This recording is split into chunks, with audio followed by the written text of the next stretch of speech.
How's it going, everybody? It's your boy Dustfall Gaming, and I haven't uploaded on this channel in like a decade. I don't even know how long it's been. Anyway, today I'm gonna try and cut the intro a little short. I'm doing a Farming Simulator 25 in-depth review from the perspective of a Canadian farmer, because I farm and have farmed for a very long time. My dad owns a small farm in rural Saskatchewan, Canada, and it's part of my blood. I grew up on the farm, and I've been playing Farming Simulator games since 2013. That's the first one that I got, and so I've played 13, 15, 17, 19, 22. This will be my sixth one. Yeah. Anyway, I figured I had a lot to say, and instead of ranting in a Steam review or a Reddit post, that I would get all of my thoughts off of my chest in a big, long, comprehensive review, per se, in the form of a YouTube video, so that I have a way to speak what I want to, and people can maybe see it, they can comment, give me some constructive criticism, whatnot, whatever. And I have a large list of bullet points here going throughout the game, for just basically all the things that I want to talk about. I'm gonna I'm gonna talk about you're gonna get a lot of this. It's gonna be a very raw, unedited, just unfiltered review of everything that I have come across so far in the game, be it positive or negative. And so I'm going to try and be constructive, I'm going to try and be understanding in places, and I'm going to be harsh where it's deserved. So be ready for that. I'm also going to take the game as the base game stands. I know there's a lot of discussion going around right now around the release of Farming Simulator 25 with the fact that the base game is there, but the mods will make it better, and people are justifying their reviews based off of mods. And I've seen that quite a few times now by quite a few different YouTubers, and I don't want to do that. I want to base this review off of what is in the game, what ships with the game, like on disc per se, like we used to get, and I want to give my thoughts on what actually exists, not what's going to come. Now, saying that, I will give Giants huge props, and I have to say this at the very beginning of the video. If you're a person that loves modding, if you're someone that doesn't really care about the selection of things in the game, and you just want the physics and the systems to be solid so that you can mod everything in that you want, this is the game for you. 100% this is the game for you. You will get hours and hours and hours of enjoyment and replayability and just endless content that will be provided to you by the community. And so I will preface this at the very beginning of my review. If you're a modder, be it someone who makes mods or downloads mods and uses them, TLDR, buy it. Besides that, let's get into some of the other stuff. I've got, this is probably going to sound a little bit like point by point, but that's kind of how I've got my script set up. So, yeah, that's how it's going to be. So I have been farming on my dad's farm now for, I think I started working not full time, but like part time in the summers for him when I was 12. And so I do all of the hay work, all of our grassland care. I seeded every single acre of the farm for the last 3 years straight, and we do 2,400 acres. It's a small operation. It's not big. We are a family-run farm. It was my grandpa's, passed down to my dad, eventually going to be passed down to me. But I don't farm full-time. I am a computer science major, and so I know a lot about video games that that a lot of other farmers might not know. So I feel like that's why I feel like my My thoughts and perspective on this game are something that could be really helpful and constructive for Giants if anyone ever fucking, pardon my language, if anybody ever sees this in the future, or yeah, Unfiltered review, or just for people, modders, the community in general, and maybe just to start a good discussion. I'm not trying to hate on anything. I'm not trying to dog on Giants or bring out a whole bunch of negative stuff. I'm just trying to give my perspective as a Canadian grain and partial cattle farmer. And yeah, it's been part of my blood. I love doing it. If it weren't for the uncertainty in things like markets and weather, I would farm for the rest of my life. And I love it. That's why I still play the farming simulator games, even alongside my real life farming. So, with that out of the way, we're going to do PC specs. I should let you guys know right now there's been a lot of performance issues. Launch day performance, stuttering, flickering, mainly flickering, really, really bad flickering for some reason. And so before we get out of the way, before we get the intro wrapped up, I'm going to let you know what my PC specs are, and I will try to include them in the description as well, but there's no guarantee I'm going to remember to do that. So, yeah. PC, I'm running an i7 10700K in this bit. Am I? No, I'm not. I am i7 12700K. My bad, sorry. It's clocked at 3.8 still. I haven't overclocked it because I don't really get the overclocking with the P cores and E cores. I still need to figure that out, and I think 12th gen is just really unstable with unclock or overclocking in certain situations. So when I tried, I got really, really frequent crashes and instability. So I basically just have it running base clock. I've got 32 gigs of DDR5, 6400 megahertz RAM. I've got an NVIDIA GeForce RTX 3090 for the Win 3 card, which I believe is slightly overclocked by EVGA out of the factory. And I believe that's all the specs that matters. You guys don't need to know anything about my cooling or my power supply or anything like that. But that's just to give you a perspective on, you're going to see how the game runs on my PC. You're going to see what my settings are. We're going to go through those before we get through the end of the intro. And I'm going to let you know what things are working, what things aren't, and what's going on with the game and how it's performing. Because a lot of the improvements with Farming Simulator 25 didn't come in the form of new game mechanics or new equipment or more stuff. It was a lot of improvements to the engine, moving from Giant's engine, I believe, 9 to 10. And there were a lot of like supposed performance boosts and enhancements and graphical boosts and enhancements as well that were meant to make things like grass, foliage, trees, the field density, and all kinds of other things look significantly better than they ever have in Farming Simulator. So we're gonna go through some of that and we're gonna talk about it. And I apologize if this intro is getting really long. That's how this whole video is gonna be. I hope you're ready to strap in for 3 hours, maybe. I don't know how long this is gonna be of just a random Canadian farmer giving his thoughts on everything that I can think about with Farming Simulator 25, with my limited experience since the launch of the game. It is currently the almost midnight on the 13th of November, and the game came out at 6 a.m. on the 12th of November. So I've had about 8 hours or so to play the game in between my university classes and whatnot.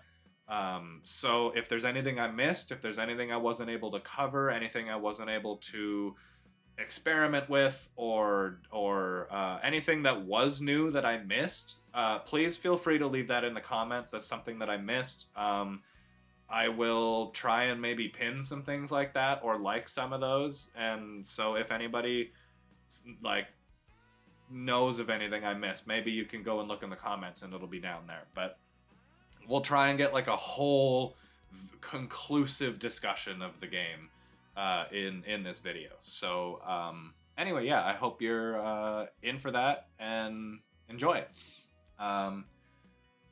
For the yeah, okay.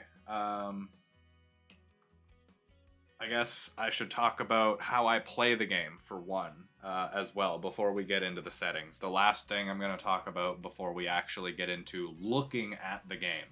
I don't have a wheel. I don't play mouse and keyboard because I believe personally that that is a really not fun way to play Farming Simulator. If it's your only way, then great. But having WASDs as your steering and throttle inputs are just not precise and very, very... Anyway, I play with an Xbox Series 2, Xbox Elite Series 2 controller. Yes, it's plugged in because my PC doesn't have Bluetooth. Don't ask me why. I play with the elongated joystick on the steering so that I can have slightly more precise steering control. And this webcam is terrible at focusing on things, so don't worry about that. The main thing that I want to mention is that I use software, and here, let me bring it up on my desktop here. I use software called ReWASD that I can remap certain buttons on my controller to. So I went and saw which buttons in the game were mapped for certain shifting actions, and I made a profile on ReWASD to match that with the paddles on the back. And so you can see that, I know it's probably not, like, it's probably pretty small for you guys. I've got a big screen, but you can tell that these are mapped to a couple of the different numpad keys. Anyway, sorry, that got a little louder. But basically, I've got shift up, shift down, shift group up, shift group down. Both of these shift into...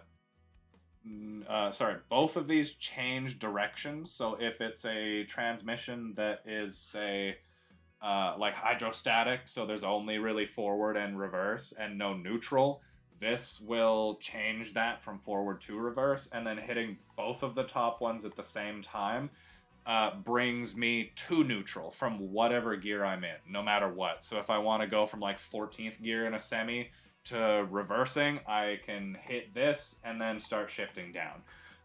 That's my control scheme. I prefer it that way. I don't have the money for a big full sim rig setup, and when I do build one, I'm gonna have like all kinds of farming controls and different like control boxes and shit like that for pardon my language again. It's the whole review is gonna be like that. I should just warn you now. But I don't play that way. I'm a controller pleb because I'm a controller pleb, and that's the way that it is. So you can roast me, troll me down in the comments, maybe give me a suggestion on better ways of how to play the game without getting a wheel, or better ways to enjoy it with a controller. But anyway, that is the last thing that I want to touch on before we get into actual gameplay. And so the music here is hopefully not going to be too loud. I'll turn it down in my headset a little bit because I find it a little bit loud, but it was quiet in the recording test that I did, so hopefully it's quiet enough that my voice comes through clearly and the game is still present and you can experience the audio, but I hope it's not overpowering. Anyway, so I'm gonna stick myself in the bottom corner here, because I believe that's probably where we've got the most free screen real estate. So we're at the main menu. We're gonna go through my settings right now. I'm on PC. I play primarily on PC, so we're gonna like explore some of the graphic settings, display stuff, controls, and how that stuff kind of works. Before we actually get into a map, gamepad steering wheels on, obviously. Head and eye tracking, I don't have that, so off. Force feedback doesn't matter for me because I'm on a controller.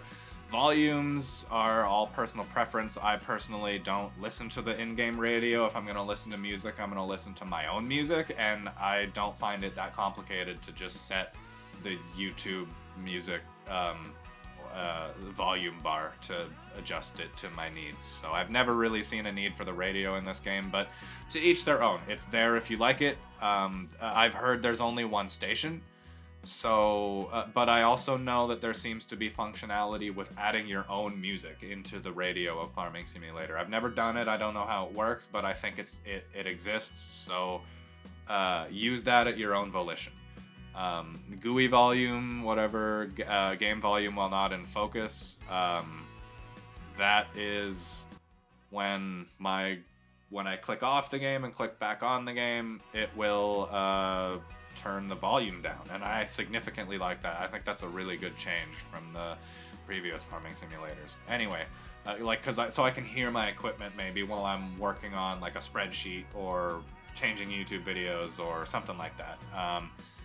General settings, we kind of went through all that. So display settings, controls, device input. Yeah, display settings we'll go through next. So you guys got an idea of my specs. I should have mentioned I'm playing on a 32-inch ultra-wide monitor that's 2K. I don't personally feel that games are like running smooth enough to be played on 4K yet, especially this. So I don't have a 4K monitor. Plus, this was on sale, so don't judge me.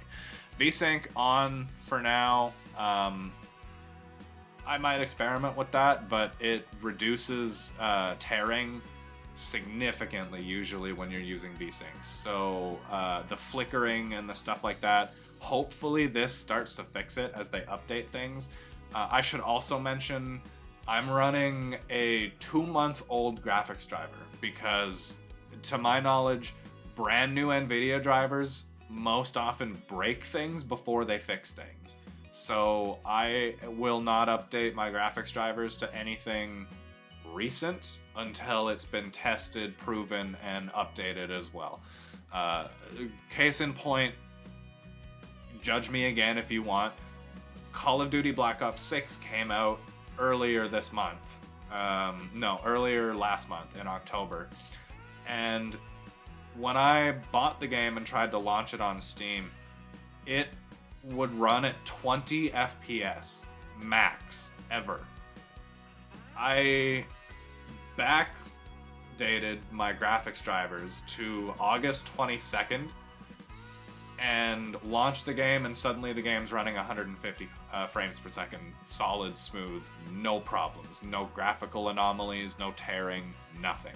So judge me if you want, but personally, older graphics drivers and caution have always served me better than adopting first. Anyway, sorry, rant over, let's get back to the actual graphics settings.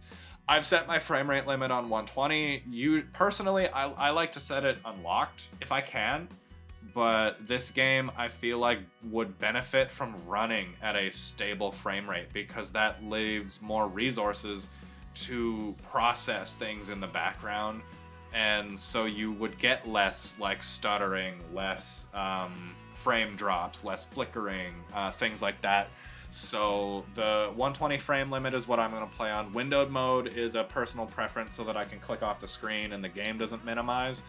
Resolution scaling, I am playing at 100% resolution scaling. I don't need an AI upscaler to render my game resolution, and I don't understand why the game seems so reliant on that.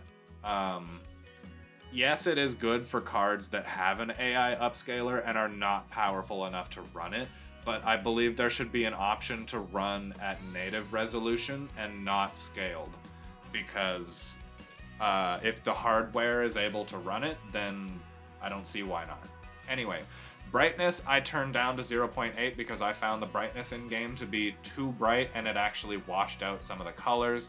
In-game HUD scale, 80% personal preference. It changes the size of the HUD elements like map and the weather and stuff that's usually up there, and the the F1 menu that's usually up in that corner of the screen. Anyway, in-game HUD scaled. Anyway, HDR, broken for me. My monitor works, but see, if I turn this on, hit apply, let the game reload, and then go to HDR calibration, it's a black screen. There's nothing here. It's broken. I can adjust this however I want, and nothing really changes from what I can tell. So I don't know what this is doing. I'm not a professional when it comes to HDR, so I don't know what this is doing, if I'm supposed to be calibrating a black, or if this is actually supposed to have a preview image that's supposed to be changing as I adjust those sliders. But anyway, that doesn't work for me. So we're gonna reload, and I'll show you my advanced graphics settings. This I'm just gonna kind of run through and not really talk about a whole lot, because I'm sure there's a lot more better videos of going through graphic settings and what they do and why. I've left draw distances and stuff on default for now, because the game still has launch day gremlins and it's not quite running smoothly. So I've left that at default. Render quality, some stuff was set to medium or low. Like screen space shading rate is off, and that's probably a good thing for this specific settings, but there were other things like SSAO that I think was really low. Terrain quality was set on high instead of very high. What was it? Filtering, I believe, was set completely off. There was no ISO at all for me when I booted the game up. So I've set most of the stuff to my own personal preference. It's how I find the game actually does run fairly smoothly with these settings, so I might be able to bump them up a little more. I did bump them up when I very first launched the game, and then dropped them back down when I launched a map and noticed this significant amount of stuttering and lag. But I'm not sure if that was performance or if that's the shader cache still doing its thing like it does in Farming Simulator 22. Anyway, shadow map filtering high, foliage shadows on, realistic beacons on. I can show you how those look if you want. I actually haven't used them yet, so that'll be something new for me. That's another part of the raw review that I I hope you guys like, is that there are some things in my notes that I haven't actually touched yet. And so maybe we'll get to see them and experiment with them during this video. So instead of this being a edited down, very professional package, this is going to be completely raw, an unfiltered view of what Farming Simulator 25 is like a day after launch. Mirrors, maximum 6. This seems fine. I don't know why the maximum is 7 and then it goes back to 0. That seems like a weird number, but anyway. It seems like the mirrors are working better in this game. I still don't know if you can adjust them or not, but if you can, then that will make them significantly more useful than they ever have been. Tire tracks, tessellation volume, MSAA. This is off by default, and I left it off because it turns itself off if you leave TAA on. DLSS, I'm not using an upscaler. I don't need it, so why? Same thing with FSR. Don't need those. Don't need frame generation. Intel XeSS. I'm not using an ARC GPU, so I'm not using this. Sharpness is 1.0 because this only adjusts sharpness with AI upscaling software, and I don't want that. So DRS and DRS target FPS, those don't seem to matter because I don't have I'm assuming XeSS turned on, so those are grayed out for me. Anyway, that's my graphic settings. Let me know if there's anything I should have changed or improve in the future. The only thing I want to go through in the controls is so that you can see how my gear shifting is done. I don't shift with clutch because I don't have a input that I can use with the clutch that readily, so ignore the clutch. I use manual without the clutch, but numpad plus and minus, and then gear 1, which is neutral, I use, that's when I hit both bumpers on the back, and then change direction is when I hit both bumpers on the left side for me. And then I've got shift group up and down and shift gear up and down set to those. And so that's how I control um, my vehicles in game. I don't have any mods, by the way. So if you're wondering how I got that $1 billion, I will be releasing another video, hopefully very soon, just a short tutorial on a very, very easy method that's always existed for PC on how to get unlimited money. And it still exists in this game to this day. It's just a simple script edit. You go into, while we're loading the game, you go into the game set of files in my documents. You find careersavegame.xml and open it in Notepad or Notepad++ and edit at the very bottom. It's got a spot where it says money. You edit that, but it won't save if you don't go to farms.xml and do the same thing. Anyway, with all of that out of the way, we're gonna get into the game. So this is Farming Simulator 25. It looks like on my preview it's a little choppy. I hope it comes through smoother on the actual video recording. But for me, it's very smooth. Like the FPS right now, I would say is definitely hitting its target of 120, at least 60, and 144 hertz. So we're running good frame rate, but as that is the case, you can also see that there's a good amount of flickering when it's trying to load in things, different models, different foliage, lighting, the sky, some of the sheds, and some of the reflections are flickering as well. Like, things that were off the screen tend to not want to behave very well when they are brought back on the screen. And there is also, like, an amount of motion blur that I don't like, that I wish I could turn off. Because you can see when I'm moving past this bush, it gets blurry, but when I stop, it's no longer blurry. Anyway, okay, so we're gonna do, we're gonna go through my list in the order of how things are.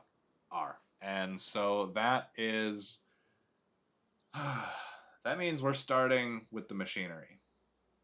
The map seems like the place to start, but my personal favorite thing about Farming Simulator has always been the machinery and the shop. There are other YouTubers that have gone through the entire shop. I'm not going to do that. I'm going to go through some of the things that I thought were positive, some of the things that I thought were good, and then we're going to run through some of the categories that I think are the most egregious, and we're going to talk about some of the stuff, because there is some real not good stuff going on here with the vehicle selection in this game. So first of all, positives for me. The International Series 200. I love this thing. I should also probably, I should also shove my camera probably up here. Maybe? At least while we're in the shop. Because, yeah, I don't think there's anything up here that you guys will need to see. I should also take my notes and just shove them on the side there, so I still have a little view of my recording window, and I can see my notes. Anyway, we're going to go through, yeah, okay. So this International truck, I love it. I love International Harvester vehicles. They are some of my favorite vehicles of all time. My personal dream truck is a 1956 International S120 with a long box and a hydraulic lift. But anyway, so this is sick. I love that they've included this. They also included, if I go to trucks, they have the International CV series, which I personally think the model is bad, but the truck itself being included is cool. New, like, flatbed pickup truck.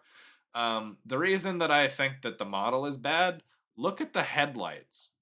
And I know that that is probably how they look generally in real life, but, like, look at the just they're bad. They're so dull and gray and unshiny. The lenses should be clear enough that you can see into the reflectors, yet the reflectors, the indicators, but the indicator lights look so dull and colorless everywhere on this truck. Like, look at this mirror, look at this side marker light. They're just completely colorless.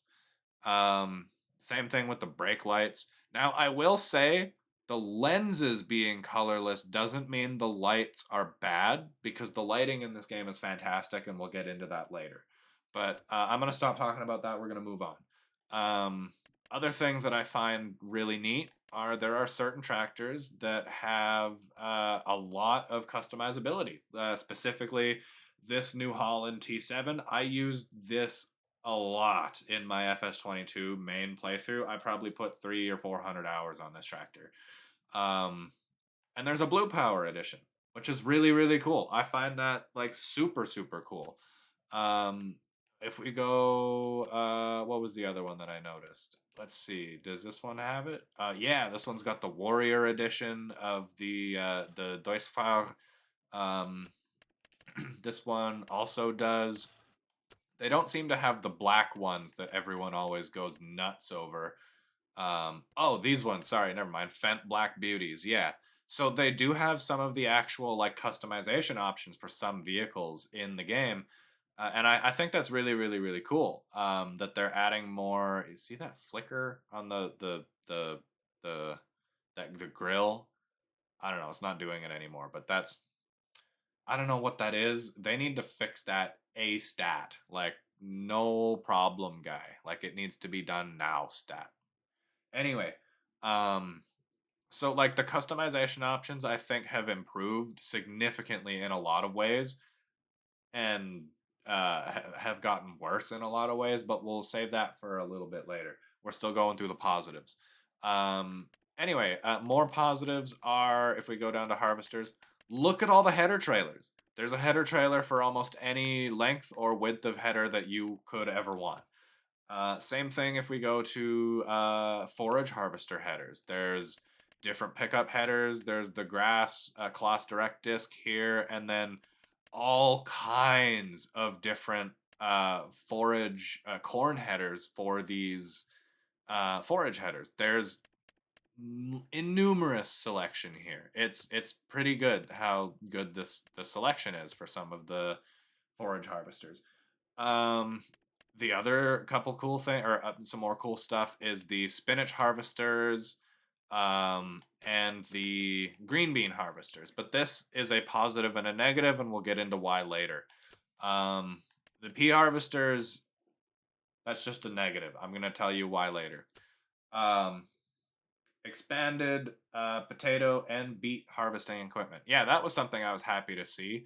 I think we had different versions, but we still have pull type beet harvesters, and this is a wide beet harvester. So like this this could cut down beet harvesting time quite a bit. You could actually like I could see myself using this and feeling like I'm making enough money for the time that I'm sinking into an industry like this. Um, the other harvesters are ones that this one's brand new. Agrifac we have not had in the game before. These are very neat. Homer, though, we had, I believe, both of these in the game in FS22. So these are not new, they're just returning additions, but it's good to see the variety. And that's carried through all the way through potatoes. Like they've got three new or a new planter anyway, and three potato harvesters. Um, and two of them are pull type, which I like to see. I like to see the flexibility with being able to use your tractors, being able to be flexible with industry on the farm without having to spend $600,000 on the dedicated harvester for that crop. Because let's all be honest, we've tried potato harvesting in Farming Simulator. We're like, oh, let's buy the harvester and the seeder and let's plant a field to potatoes. And by the time you start harvesting it, you realize that it's going to take you 6 weeks in real time to get that field done, because the harvester widths are so small and they go so slow and they fill up so fast.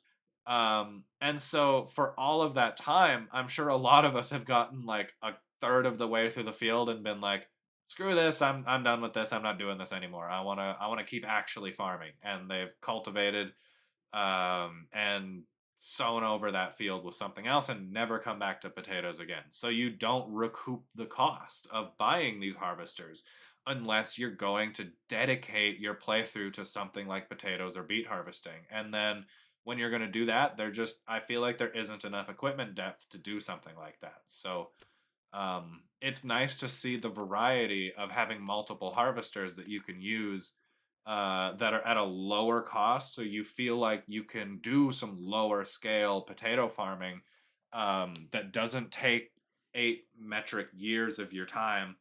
And like it's more fun, it's more accessible, and gives you a way to branch up to the larger harvesters. Um, what else do we got? Expanded orchard equipment selection. We do have some more orchard harvesters. We have one new olive harvester and two new grape harvesters. Except this grape liner series was a DLC included, I believe, in. I think there was it was either just like an ERO pack on its own, or ERQ, whatever this is, or um, ERO, blah, blah, blah, or it was included in one of the larger expansions. But either way, we got access to this in 22. So this is not really new. This is carryover. This is new, though, however. The Gregoire harvesters are new. They're sick. They look neat. But I will say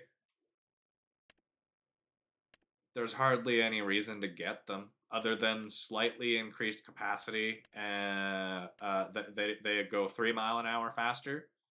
They cost the same.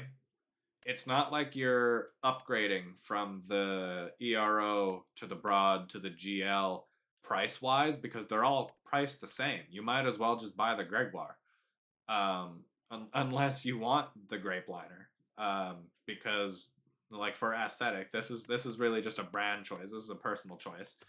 And I'm getting into some of the negatives, but we're gonna save that for a minute. Cheap wood transport selection. That was another thing I was really interested to see. I haven't gone through absolutely everything in its entirety yet for this script.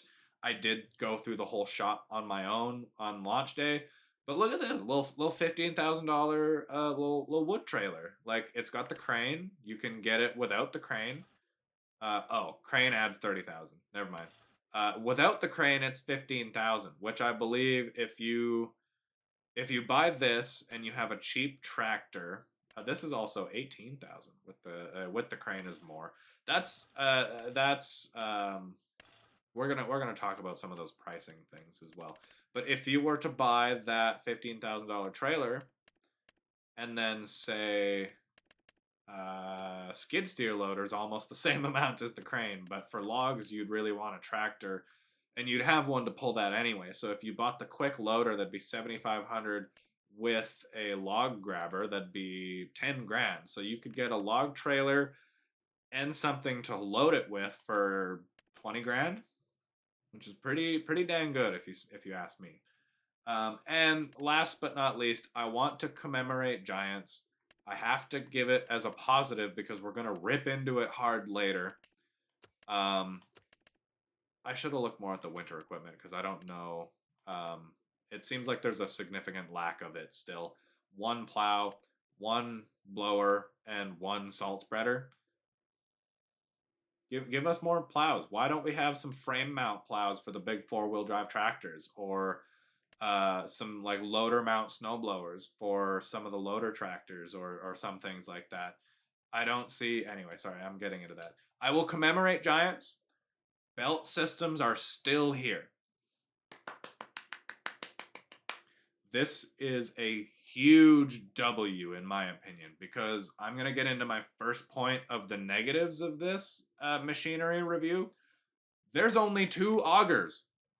What happened to all the augers? We had the AGI pack, which gave us like 4 or 5 different new ones. We had Meridian augers and Conveyall stuff. We had, I believe there were a couple of West Steel augers in the base game. of 22, what happened to all the augers? This is the only actual traditional auger in the game, like screw style auger. This is a belt auger. It does have the swing, but it's a belt auger. So there really is only one traditional auger in the game. As far as I'm aware, every single North American family farm uses grain bins and augers. So to have such a limited selection of these in the game just shows how out of touch they are with who they're trying to push it for. Because I will say it now so that I don't have to say it later. The advertising and the marketing of this game is pushed so far in the direction of North American farmers, it's not even funny. And I do understand that with this game, there was a much larger push towards the Asian side of things with rice and the Asian map and all of that kind of stuff. But there was also still a very large push towards the American culture in farming with this game and the trailers. And the fact that they included things like um, this International Transtar Semi and the Max Superliner and this International Series 200 shows me that they are still attempting to cater to a North American audience in at least some capacity. So I will rip on it right now. Not having more selection for auger systems for grain bins is a little pathetic. Um, So moving on, we're gonna get into some of the more negative stuff. Some of the stuff I don't know if I'm gonna show, but we're gonna run through some bullet points. And I believe there were a couple things that I wanted to cover straight off that I noticed as well in my first playthroughs of this game. We're gonna buy this tractor and see. It says 21 mile an hour here on the shop page, and we're gonna buy it. Um, but I've noticed some discrepancies, or at least some missing information. Notice when I went to vegetable harvesters, not vegetable harvesters, beet harvesters, wherever those were. I passed them, didn't I? Yeah, beet harvesters. If we look at these, 6 meters, 6.4 meters. This one doesn't have a width because there's no header attached. Same with this one. There's no header attached. Those come separately. This, no width. No width stated here at all. There is a header attached, and I have not bought this. In fact, I will buy this to see if we can detach the header. But I looked, and it doesn't seem like there is an equivalent header for that piece of equipment. So my understanding is that no, this is a permanently attached piece of equipment that does not have a width rating in the shop. I haven't noticed any more of this yet, but the fact that it's already happened here means that it happened elsewhere probably. And that's unacceptable. People needed to go through here and make notes on this stuff and make sure that the right information was included. Anyway, we're going to go back to that John Deere tractor. Remember, 21 mile an hour was what that said. And don't mind some of the other stuff over there. We get into this John Deere tractor. Cruise control in the bottom right. What's that say? 38 mile an hour.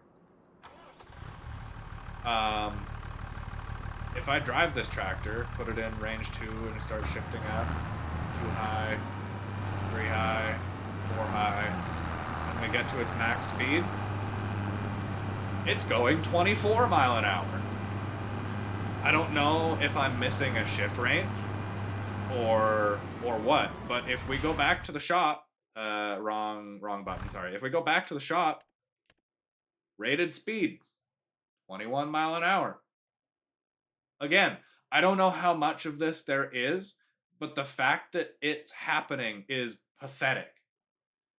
And this should be fixed ASAP. This should never have launched in a state like this. This is For a developer as large as Giants, that's something that never should have slipped out from their control.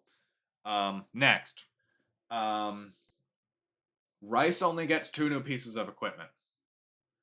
How much did they hype Rice in the trailers, in the game marketing, in everything, in the fact sheets, in the Twitter stuff, in all of the videos they released, in all of the press conferences and everything? How much did they hype Rice? They made it out to seem like it was going to be a revolutionary mechanic for this game. Like it was going to be something that farmers were going to spend hundreds of hours on and not get bored. But you want to know what? That's the only rice planter, at least for short grain rice. It's the only one. That's it.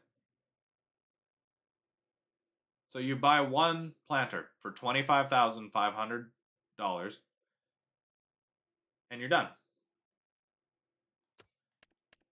Then you buy one harvester for $95,000. So for $120,000, you've experienced all of rice farming. All of it. All of it. That's it. You've done it. There's no more. That's it. How fucking pathetic is that? How misleading is that? How manipulative was that?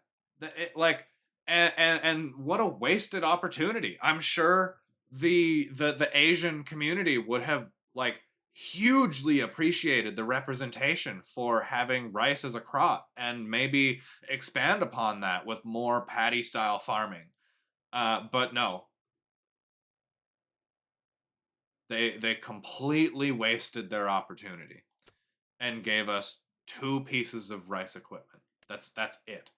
If I even go here into the packs, what's here for rice? We get a tractor, we get a trailer, and we get a sapling pallet. The other mechanic for rice is growing the saplings in the greenhouses, which I do think is neat, but you can bypass it completely by buying sapling pallets, and it's not expensive. One pallet is $450. I I don't even know what to say anymore on that. So we're gonna move on. Long grain rice is literally no different than planting a cereal crop. So I'm not even going to include it in my criticism of rice because I don't feel like it even deserves to be talked about. It's cool that it's there, but it's just a completely missed opportunity of implementation when it comes to such a cool crop like that. Um, and I don't have any footage to show. I don't have a map where I've been experimenting with it because I haven't had a lot of time to set up stuff, and I wanted to get this review out while things were fresh and while excitement was still high for the game. I haven't done any of the rice stuff, but I've seen clips and videos and watched some people do some of the rice stuff. It's not revolutionary. I don't know how the ground landscaping works. I don't know how you build the big rice holes. I'm not sure. Maybe that's part of construction. Um, Sheds, factories, greenhouses, cultivation. Here we go. Yeah, yeah, they are actually rice field. Um, it is a it's a placeable. So let's see. Wait. Corner, corner, corner, corner? No, I don't think that's gonna do anything. Let me try that one more time. It seems like there's corners doing things. Corner, corner, corner, finish. Yeah, okay. So these are. That's it. You've done rice farming. You don't get to dig the hole. You don't get to actually like choose the like anything regarding the actual plot itself. You're not working it on a day to day. You can't plow it bigger. Let's see if you can expand on it actually. I want to see now that one is here. I cannot place anything in there. It says area restricted, but can I place something in there? Doesn't seem like it. Let's see if I place one close enough here. Start a new field, and I want to go here, and I want to go. I'm gonna make an irregularly shaped one. Here, here, and then I don't know here. I don't know where those corners are. Let's just see what that looks like. Okay, neat. But I also was not able to add on to an existing plot. So to make a plot bigger, you have to completely get rid of one. So that, I don't like that. The water is, in my opinion, done very poorly. If I just run over here, ignore some of the setup around me going on, but if I just run over here, God, I can't help the habit of jumping from FS25 all the time. That's one thing I do like about the game is the physics, but we'll talk about that in a little bit. You don't get to like bring a trailer over here and fill up the water. You don't have to bring a hose and connect this. I believe I just interact and hit flood, and then over time, with this frankly really outdated water animation, over time the field is going to flood with water. I guess it does take more time than I initially thought, which is kind of neat that it actually starts so slow. Kind of, you got some puddles going on here. But yeah, this is fairly cool. I like the texture on the ground, but the way that it was like, the way that it's done is not good, because the water, like, it hasn't flown over here. It hasn't made its way over here. In fact, this is probably uphill from over there. So how is this filling, and yet this is not filling? Anyway, I wonder what happens if I advance time. Yeah, okay. That's kind of what I expected. So now the rice is, or the rice hole, I'm just going to call it a rice hole. Now it's full. It's full of water, and it's not that deep, honestly. I'm sure it probably doesn't have to be super deep. I don't know a lot about rice farming. It's neat. I wasn't expecting the modularity that seems to come with the placing of these, like being able to change the size and the shape and stuff like that. I think that's really cool. What I don't like is that you can't connect them, you can't expand them, so you basically have to get rid of one before placing another one. And now I want to know what happens to my land when I get rid of one. So we're going to discover that in real time, chat. Sorry, I'm used to maybe streaming a little bit. Demolition mode. Yeah, okay. Remove. Yes. Oh. So it doesn't return your landscaping back to normal, which I fully expected. But it does, excuse me, leave a massive hole in the ground. And I think it actually digs more by demolishing it. Anyway, this is that kind of sucks. But this actually gives me a chance to experiment with the landscaping a little bit, because that's one more thing that I haven't gotten to try out a whole lot, is the landscaping system, and if it's changed or improved or gotten any better. So this actually looks a little bit better. It seems like some of the landscaping has gotten slower. There's still a slope limit. It seems like I can't just build infinite mountains like City Skylines. Let's see, that's raising lower. We've got larger settings, brush size, cursor shape. We can go to square like we used to be able to. Lower is the same. It still seems to focus on that center point despite lowering everything within the radius of the painting. I also find this is too big. of a brush size, and I can't go any smaller than that. That is the smallest brush size that I have, and in my opinion, that's too big. I should be able to get a brush size as small as that center circle, and that should be it for modifying landscaping and stuff. Now, let's test, in my opinion, the most important feature of the landscaping is the soften feature, where you can take land and hopefully use the sculpting to make terrain sort of softer, less aggressive, more smooth. That interesting. Okay. I believe it works best if you pick a height and then drag from that height over. Yeah, just like that. So this actually looks like it's working really, really well. That almost looks like it was never modified. Almost. And then let's see what I can do for painting.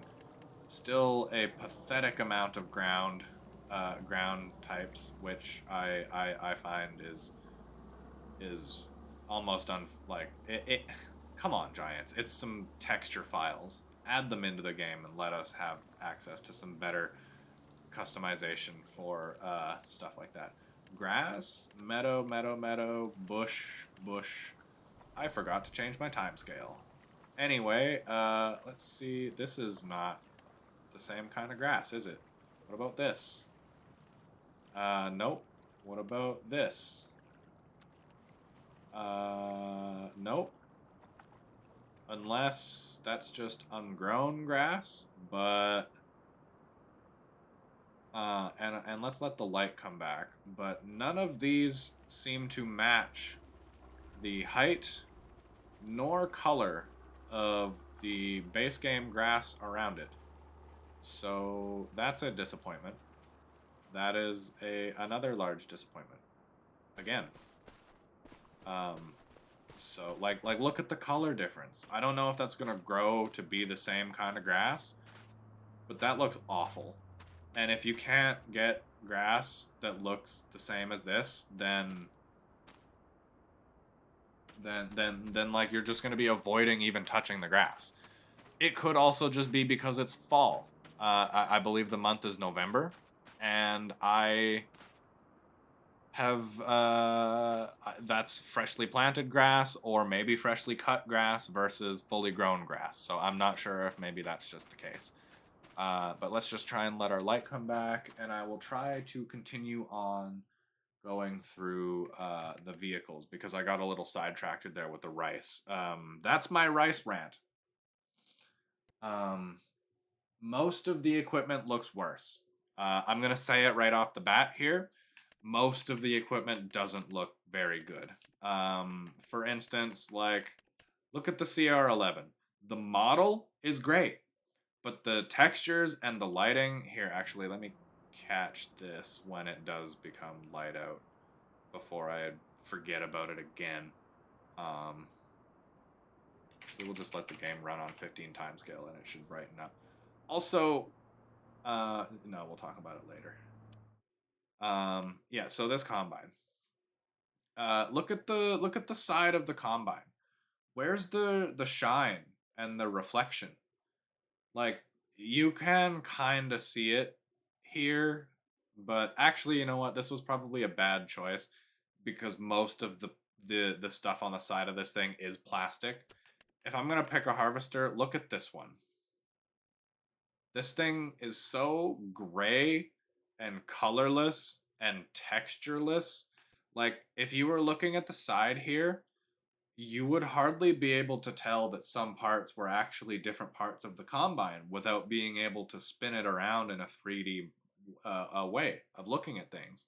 Looking at this side of the combine, like the bubble up auger, completely blends in with the side of the combine when you turn it flat, and this isn't the fault of this combine just being painted gray. This is the fault of the lighting engine for some reason, or the textures painting everything in this dull sheen instead of like having real shine. I can understand it for plastic pieces that don't actually shine that much in real life, But for things that should be metal or painted metal or enamel painted metal, which is most farm equipment, there should be a significant amount of shine. A lot of people complained in the last game that stuff looked like shiny plastic, and I don't understand where they were coming from because I actually thought that the textures looked really great and the color shone through really good in a lot of the models and stuff in FS22. So I don't really understand where a lot of people were coming through or coming from on that sense of the matter. This is just the same combine, so you can see it here again. Other like this combine here, I thought doesn't look like it's made out of metal. It looks like all of those pieces on the side are made out of plastic. There's no shine to this combine at all. There's no like I don't know. There are pieces up here by the motor. Like look at the piping on the exhaust. Look at the shine on that. Why doesn't most of the equipment shine like that? It I don't know. It's just really disappointing to me how a lot of the textures look so flat and definitionless and colorless. Um, so maybe more people will like it that way. Maybe people won't. But I personally prefer the. I think that the game looks better and the models are better in 25, but the color and the texturing was better in 22. Moving on. Um, Everything is too expensive to start. I mathed it out, and to start off a farm, you need $250,000, which I haven't gone back in the other games, and I don't know if that's more or less than the other games, but the only like what you'll want to do is you'll buy this John Deere tractor for 45,000 because it's 116 horsepower and it's got enough weight. These tractors here are like this one is cheaper, but it starts off at 70 horsepower. I'm gonna spoil something for you. You can't start a farm in this game with a 70 horsepower tractor. It's impossible. You can't do it because if you go down here, cultivators 110, 110, 150, 240, 180, like there is no small horsepower. Okay, there's a disc harrow for 12 horsepower, but it's 1 meter. This is an orchard disc harrow. The next one up, the 3 meter, 95 horse. You're not going to be able to pull this with that Landini tractor at 70 horse, and you're not going to be able to pull it with a base model Zetor or a Fendt that were in those tractor categories either, that were 70 and 80 horse. It's not going to go well. Believe me. Um, and when it comes to cedars, it's even worse. The cheapest possible cedar, $165,000. Or, sorry, I'm tired. 165 horsepower, $40,000. For 10,000 more, you can get this Great Plains solid stand, which I don't understand why it's third in the row. I guess because it's a little bit wider. But anyway, this thing is better on all accords because it's 110 horsepower. It's a pull type seeder, meaning you don't need your tractor to weigh much. As long as your tractor can pull it, you're good. The problem with this is if it weighs more than your tractor can handle, your tractor's doing wheelies and you just can't drive with it anyway. This thing is just a lot of cedar. This is 140 horsepower worth of cedar. This thing needs a tractor that can pull it. And I don't know. This thing, weight wise, size wise, is the most cost effective and efficient and just smart option, in my opinion.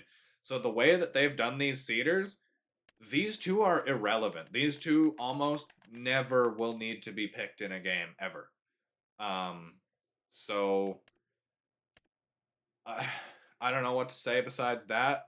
About starting off a game. Actually, no, I will keep going about that. Because my main point with that is going to feed into the fact that there are no there is a huge lack of old equipment, dated equipment, used equipment found in this game. And I don't know if that's Giant's fault or the brand's fault, but whoever it is, it's a huge disappointment. You go into small tractors here, the smallest tractor is this, and it's brand new. Um, Almost every farming simulator game to date previously has had some kind of old classic tractor, hence the John Deere 3650, except there's only one and it's not really the size that I'm thinking of. I'm thinking of the old Kramer from FS 2013. I'm thinking the classics pack from the same game. I'm thinking the Farmall from FS 2013, Titanium or Platinum, whatever the fuck it was called. Titanium, I think it was.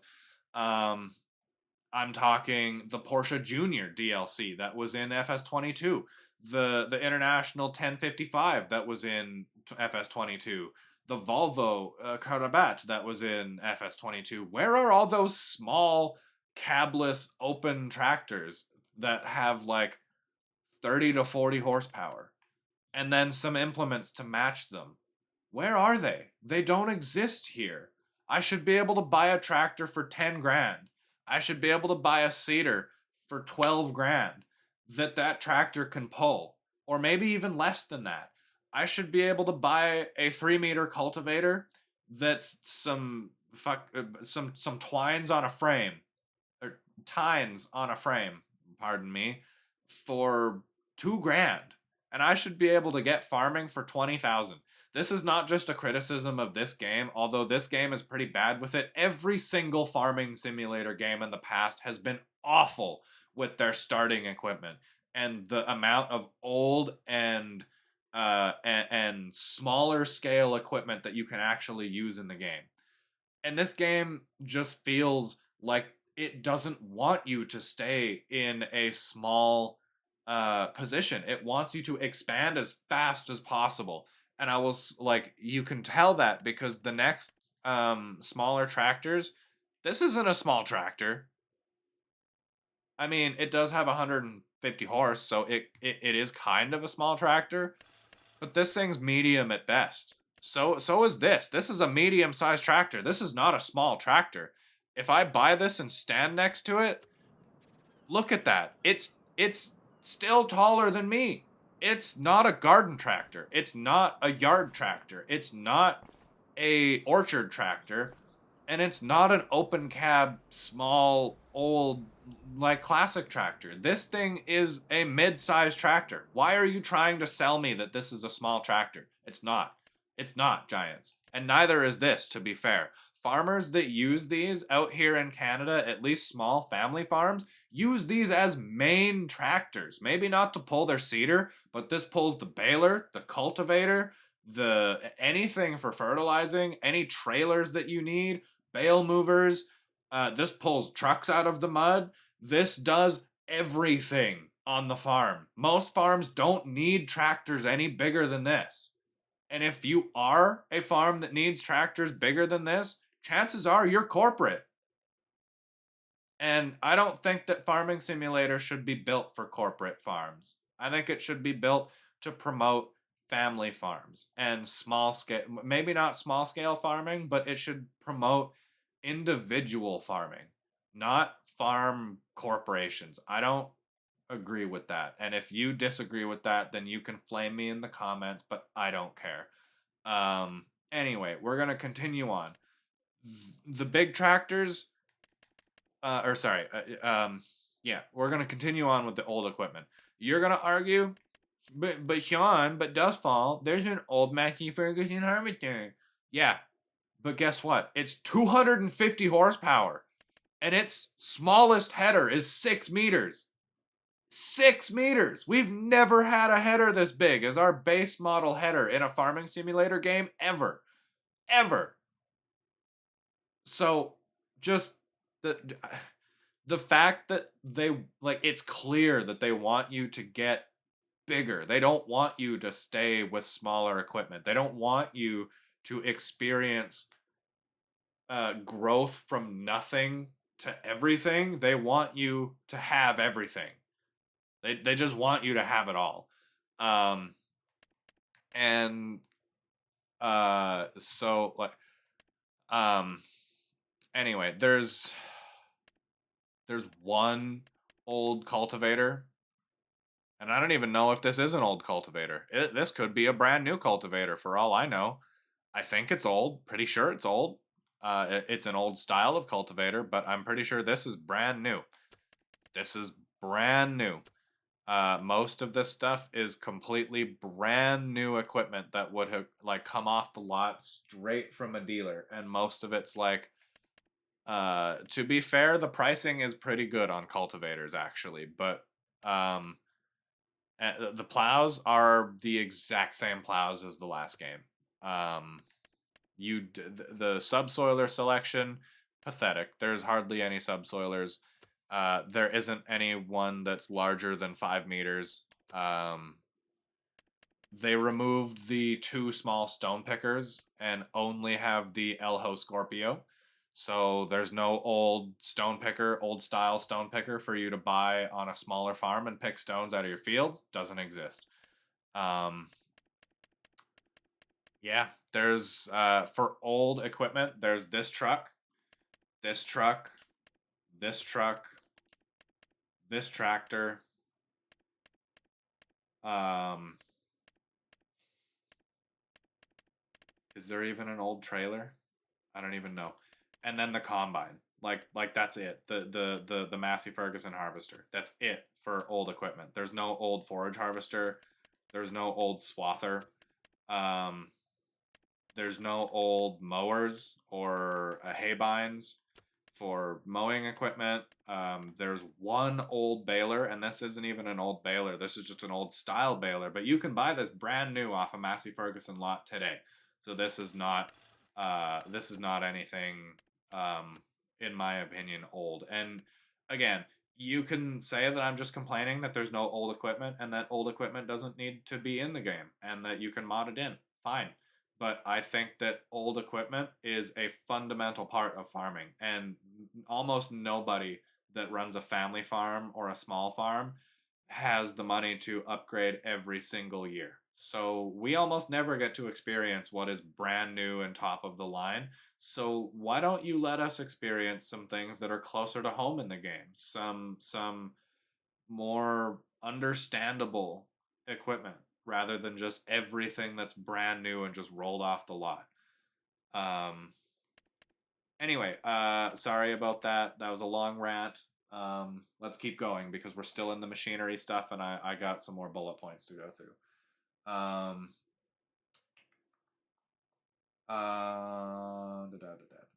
Designs are not able to change colors for different components. We go to the International TranStar, and there is a significant amount of designs here. There's this soaring transit design in brown, beige. There's this black design and this red design. But you would think that these designs, because they have different color elements, that you'd think you'd be able to customize some of those color elements. In fact, we go to the Max Superliner, where it's got 3, 4 different designs that were from the last game that I believe in Farming Simulator 22, you were able to adjust the different color elements of this design. If not, at least the base color. Can't do that anymore. Doesn't exist. That option is gone. For a significant amount of vehicles, actually, that I've been going through. Mainly the trucks, a couple of tractors and stuff like that. I'm going to mention it now as well because I'm touching on the colors for the designs. There's a maple bug on my wall, pardon me. Don't worry about that. It's fall, they get in. There's no color wheel in the game. None. If I want to go here and customize the main color, I get 1, 2, 3, 4, 5, 6, 7, 8, 9 times 4. 36. I get 36 colors. That's it.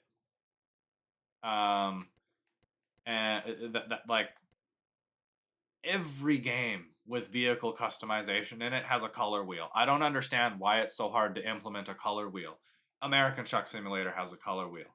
And by color wheel, I mean like any sort of color customization element that lets you scroll through the different hues and shades of colors and then has that box that usually lets you choose the shade based off of the hue that you've chosen. Uh, Basic color choices in most games, anyway. But no, we're stuck with Challenger yellow, Kloss green, Cot green, Navy blue, Hardy red, Jet black, and John Deere yellow. Because who doesn't love John Deere yellow? Anyway, moving on.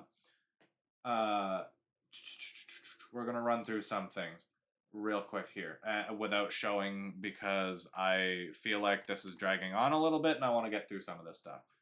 There's only one leveler for silage. There's only one silage compactor. There seems to be, let's count, 4 rows of tractors. How many rows of weights are there? 5 rows of weights. There are more weights than there are small tractors. 1, 2, 3. 1, 2, 3. There are more tractor weights than there are tractors in any category in this game. That is pathetic. That is actually pathetic. That is something to be ashamed of, whether it be the licensing department, the brands themselves, or just giants assuming that we wouldn't care. That is pathetic. And without dogging on it anymore, let's continue on. Uh, uh, Two of the largest level combines are exactly the same. That's one thing that I want to touch on here. The CR11 and the Case AF11 are the same combine.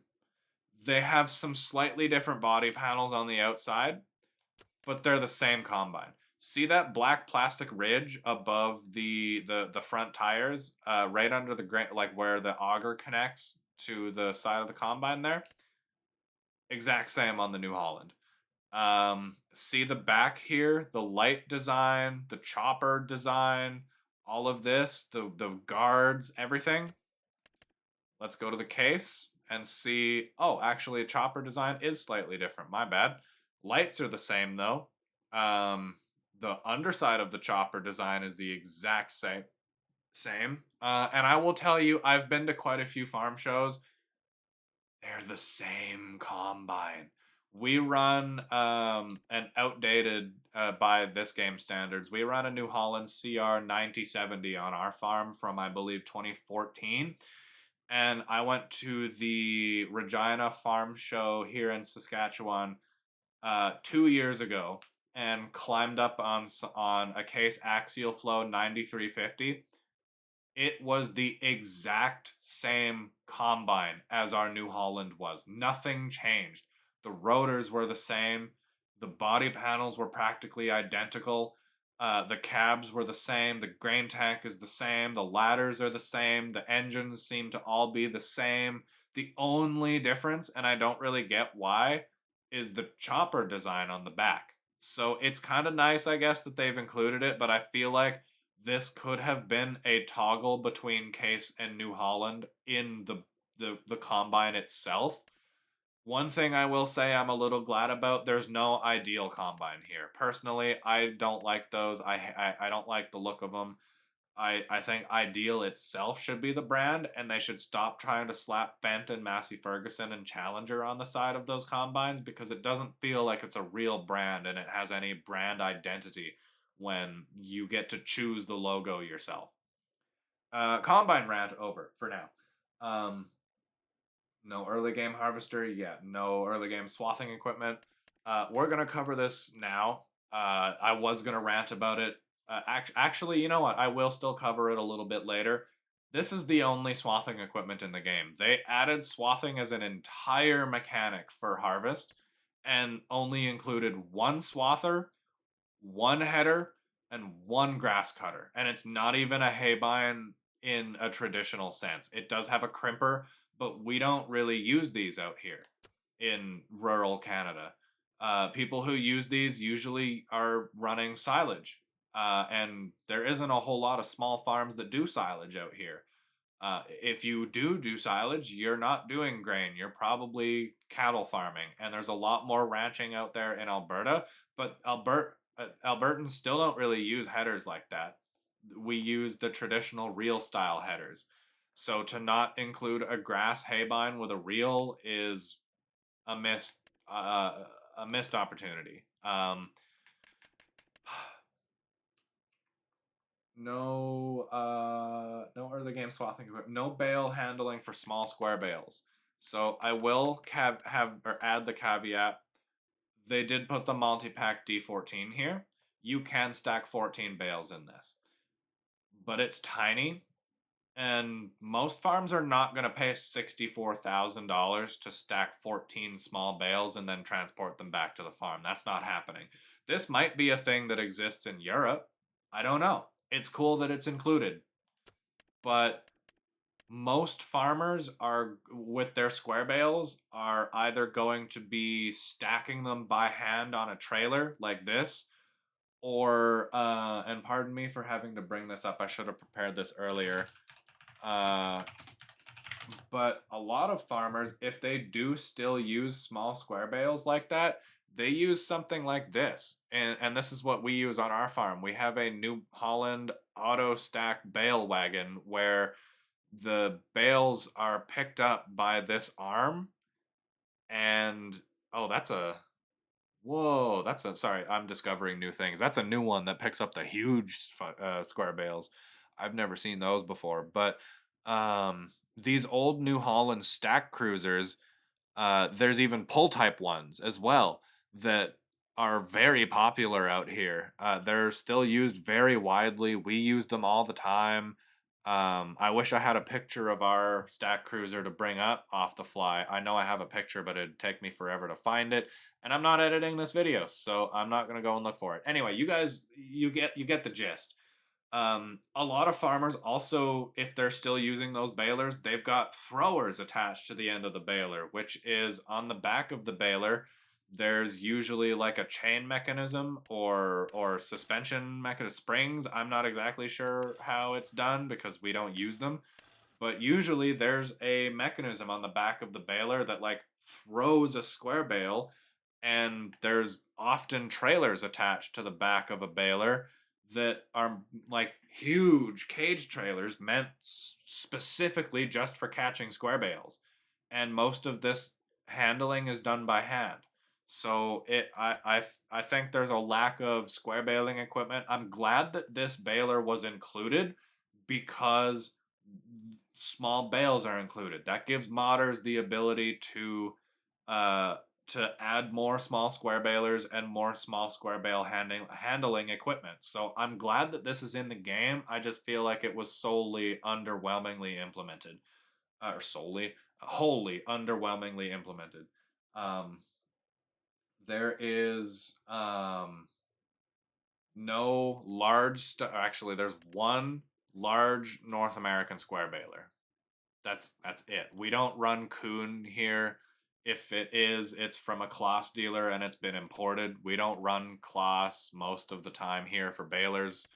Fent is something that is new in North America because of Agco, so we do have some Fent stuff, but we don't see it often. Krone, no, we don't run Krone stuff here. I've almost never seen Krone equipment here in Canada.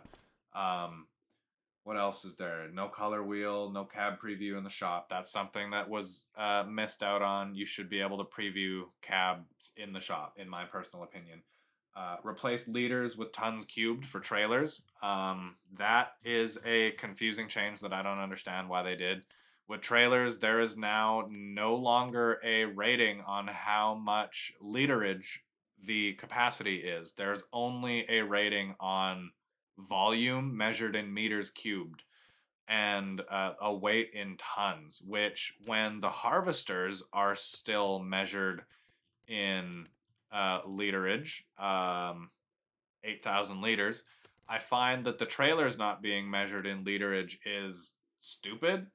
So you can't tell how many hoppers of a combine are going to fit into each trailer just at a glance. You're going to have to start doing math or figuring out volumes or just buy it and hope. I think that's dumb. That's stupid. I don't like that. And personally, I don't know why we're moving away from using a literage measurement. I know lots of farmers measure their grain capacity in tons because that's like you drive your semi to the weigh scale and measure it in tons. But personally, I would have liked to have seen bushels be an option because we measure grain bins and grain bin capacity in bushels as well as combine hopper capacity in bushels, and I would have liked to have seen that as a unit that you can change back and forth in the game, but it doesn't seem like that is available. And I don't understand why they haven't done the simple unit calculation for a liter to a bushel in this game so that we can feel like we have a more realistic unit of measurement that's closer to what we use at home. Um, they don't have any sunflower headers anymore. There's one sunflower header, and it's huge. I don't understand why they removed the smaller ones. I don't, because it was great to have them there. Who cares if they weren't used often? Just the ability to have them there and use them is great. So I don't understand why they were taken out of the game. This is a folding corn header, which is actually pretty sick. This is a positive, and you can change the design for it to be quite a few different colors. So I like that. It's a larger corn header than we seem to have ever really had in the game. We've got, actually, that's not a corn header. This is for sorghum, um, I think. Anyway, uh, we've always had a fairly small corn header selection in the game. Usually, it ends with like the John Deere 16 row, or the like these Case and New Holland 18 rows. But they actually added in a couple of really really large corn headers in the game this year, and I like that because last game I wasn't really able to find some good ones or even any good mods for them. But I still think it's disappointing the lack of sunflower headers. No 3 meter corn header. Just doesn't exist. Smallest one is 6 meters. It's this case header. Clearly, they did not intend for you to do corn with this Massey Ferguson harvester. Even though it's rated that it will do corn, it doesn't have a matching corn header unless you use the Capello Diamond, and it's 63 grand. So I don't know why you'd buy a header that costs 2/3 the cost of the combine. Anyway, I'm just gonna have a glance here because we've made it to the end of my vehicle category, and I'm sure there's more that I want to comment on that I've missed. Let's see here. Front loaders. There's no North American front loader. There's no North American telehandler. Maybe Manitou operates here, but I've never seen one. I don't know. These are all European. There is no New Holland or John Deere wheel loaders, and there's really no small size of wheel loader either. This is the smallest one, and it's 200 grand. Forklift category, the mini forklift is gone, which I don't really care about, but having the forklifts here is cool. Skid steers is pathetic. There's no Bobcats. There's no tracked New Holland skid steer. There were 2 Kubota skid steers in the last game. There's only one here. It's bad. Auger wagons, it's nice to see some North American representation, but I'm going to comment on this because I see it every single fucking time and I don't know why. This auger wagon is locked to only sugar beets, yet I believe it should be able to be used with potatoes, carrots, parsnips, and regular beets, red beets that were added in the vegetable expansion and are now present in this game. So I don't understand why this yield has always been locked to sugar beets. In every game when this has appeared, it's always been. So I'm going to mention that. low loaders. We have a good amount of them, actually. Semi-trailers, it would have been nice to see more North American tandem semi-trailers because the Distinction Triple Hopper and the Load King Super B, that ain't it. It's good to have them, but that ain't it. Having a single Load King Prestige, why don't we have one? Why don't we have dual Load King distinctions? Where's Depker trailers in this game? Because they were in the last game. Did you guys just not get the licensing from Depker anymore? I don't know why. Having more trailer variety is great. Where's Tempt for a trailer manufacturer? For one, those are pretty popular from what I see. Um, anyway, there's a lot that I could. Yeah, sorry. Let's just keep on going. Stone pickers, pathetic. Cedars. Another thing I want to mention: there's no air seeders. There is no multi-unit air seeders like we use in North America, where you have the separate seed tank, then the cultivation unit, and then maybe an additive fertilizer unit as well. Liquid fertilizer and/or anhydrous. And/or no, I think you use either or. So that's disappointing. The fact that you couldn't get any licensing from Bordeaux is sad because Bordeaux was in 2017 and you seem to have some inclusion from them in 2019 and 22 as well. No, it wasn't in 2017. My bad. It was definitely in 19 and 22. But not having a John Deere air seeder, not having a Case air seeder or a New Holland air seeder because those are rebranded FlexiCoils, but not having those in the game just shows how bad you missed the mark when it comes to including North American equipment. And it's once again going to be left to the modders to add in what I deem as essential equipment for making any farming simulator feel close to North American farming culture. We need air seeders in this game. We only use air seeders. We don't use single unit seeders or solid seeders or anything like this.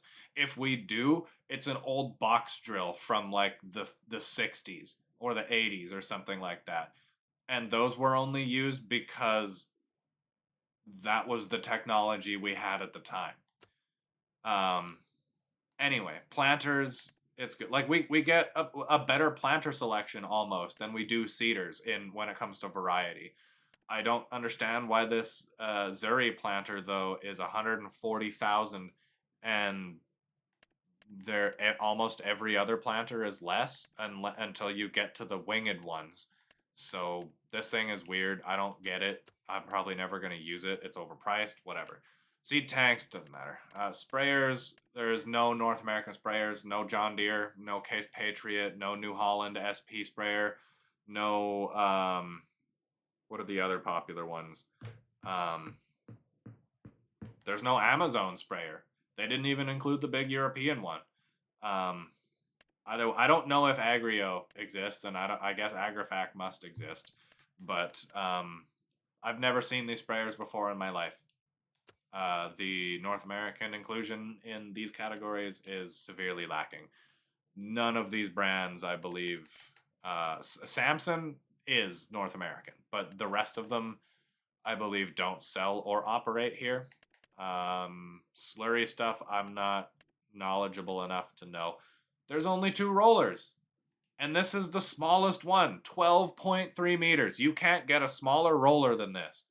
So you need a 120 horsepower tractor to pull this. So you basically need to buy that John Deere, the $45,000 one at the beginning of the game. Otherwise, you're not going to be able to roll your fields, and then you're losing out on 10% yield. And that yield is mandatory. You cannot shut that setting off, by the way, from what I have found. So this being the smallest roller that you can get is an oversight, in my opinion. I think it's dumb. We've talked about the combines, we talked about the windrowers, we talked about the forage stuff. Mowers, there's no North American style mowers. There's no pull type ditch mowers. There's no haybine. There's no swathing equipment for hay. As far as I'm aware, grass doesn't dry on its own still. You still need to ted it and then windrow it again, which is ridiculous in my opinion. You should be able to swath grass, and with the seasons implementation, you should be able to let at least a season pass by or something, or a few days transition, and have your grass dry so that you can bale it without having to buy a tedder and or a windrower.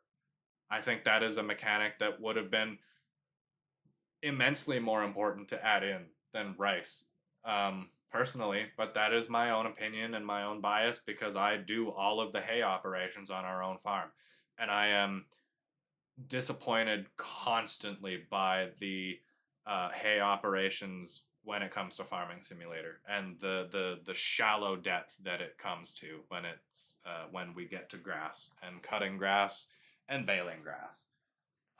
Moving on. Grassland care. There's a single roller weeder combo. I don't know why this category even exists. This should have been put in weeders or rollers above. What else is there? We're going to talk about it. The spinach, the green bean, and the pea harvesters. This is going to be a little rant, so settle in. I'll try and keep it concise. What's the point? Why? What's the point? The spinach harvester is $700,000. You think you're ever going to plant $700,000 worth of spinach in this game? No. I don't think so. Not unless you're like dedicating your farm to spinach. Same thing with the green bean harvester. It's $500,000. You have to do like 8 or 10 green bean harvests, more than likely, before you're going to recoup costs on this thing. And same thing with the pea harvester. It's $600,000. And I have more of a problem with this harvester than I do any other of those three. And my reason being is because peas is a perfectly accepted crop to grow out here on the prairies and harvest with a conventional combine. This is not needed. This piece of equipment is completely irrelevant in this game unless you want to harvest specifically green peas. And it's almost insulting to me that they added this in the game, and yet there is no functionality to harvest peas with any of the other combines. You see that logo down there that looks like peas? That's soybeans. That's not peas. You can't harvest peas with normal combines. Peas is one of the largest crops that is farmed around where I am. It just is. And that is almost the entire reason for Draper headers, is to harvest low to the ground crops like peas and lentils specifically. So the fact that they gave us Draper headers and the fact that they gave us peas, but they spat in our faces and gave us this stupid fucking pea harvester, I'm not even going to say pardon my language for that one.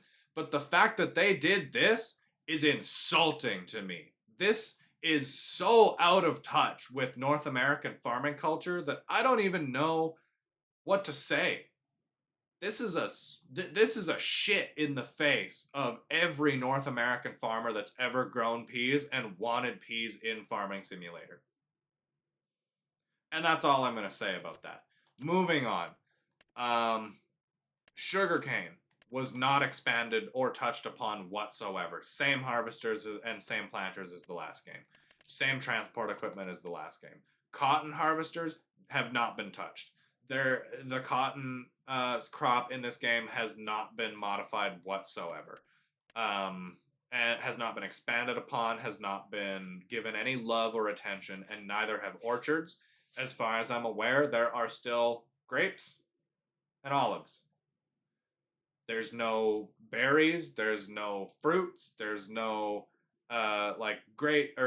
different varieties of grapes as far as I'm aware. There's green and there's purple. And that's it.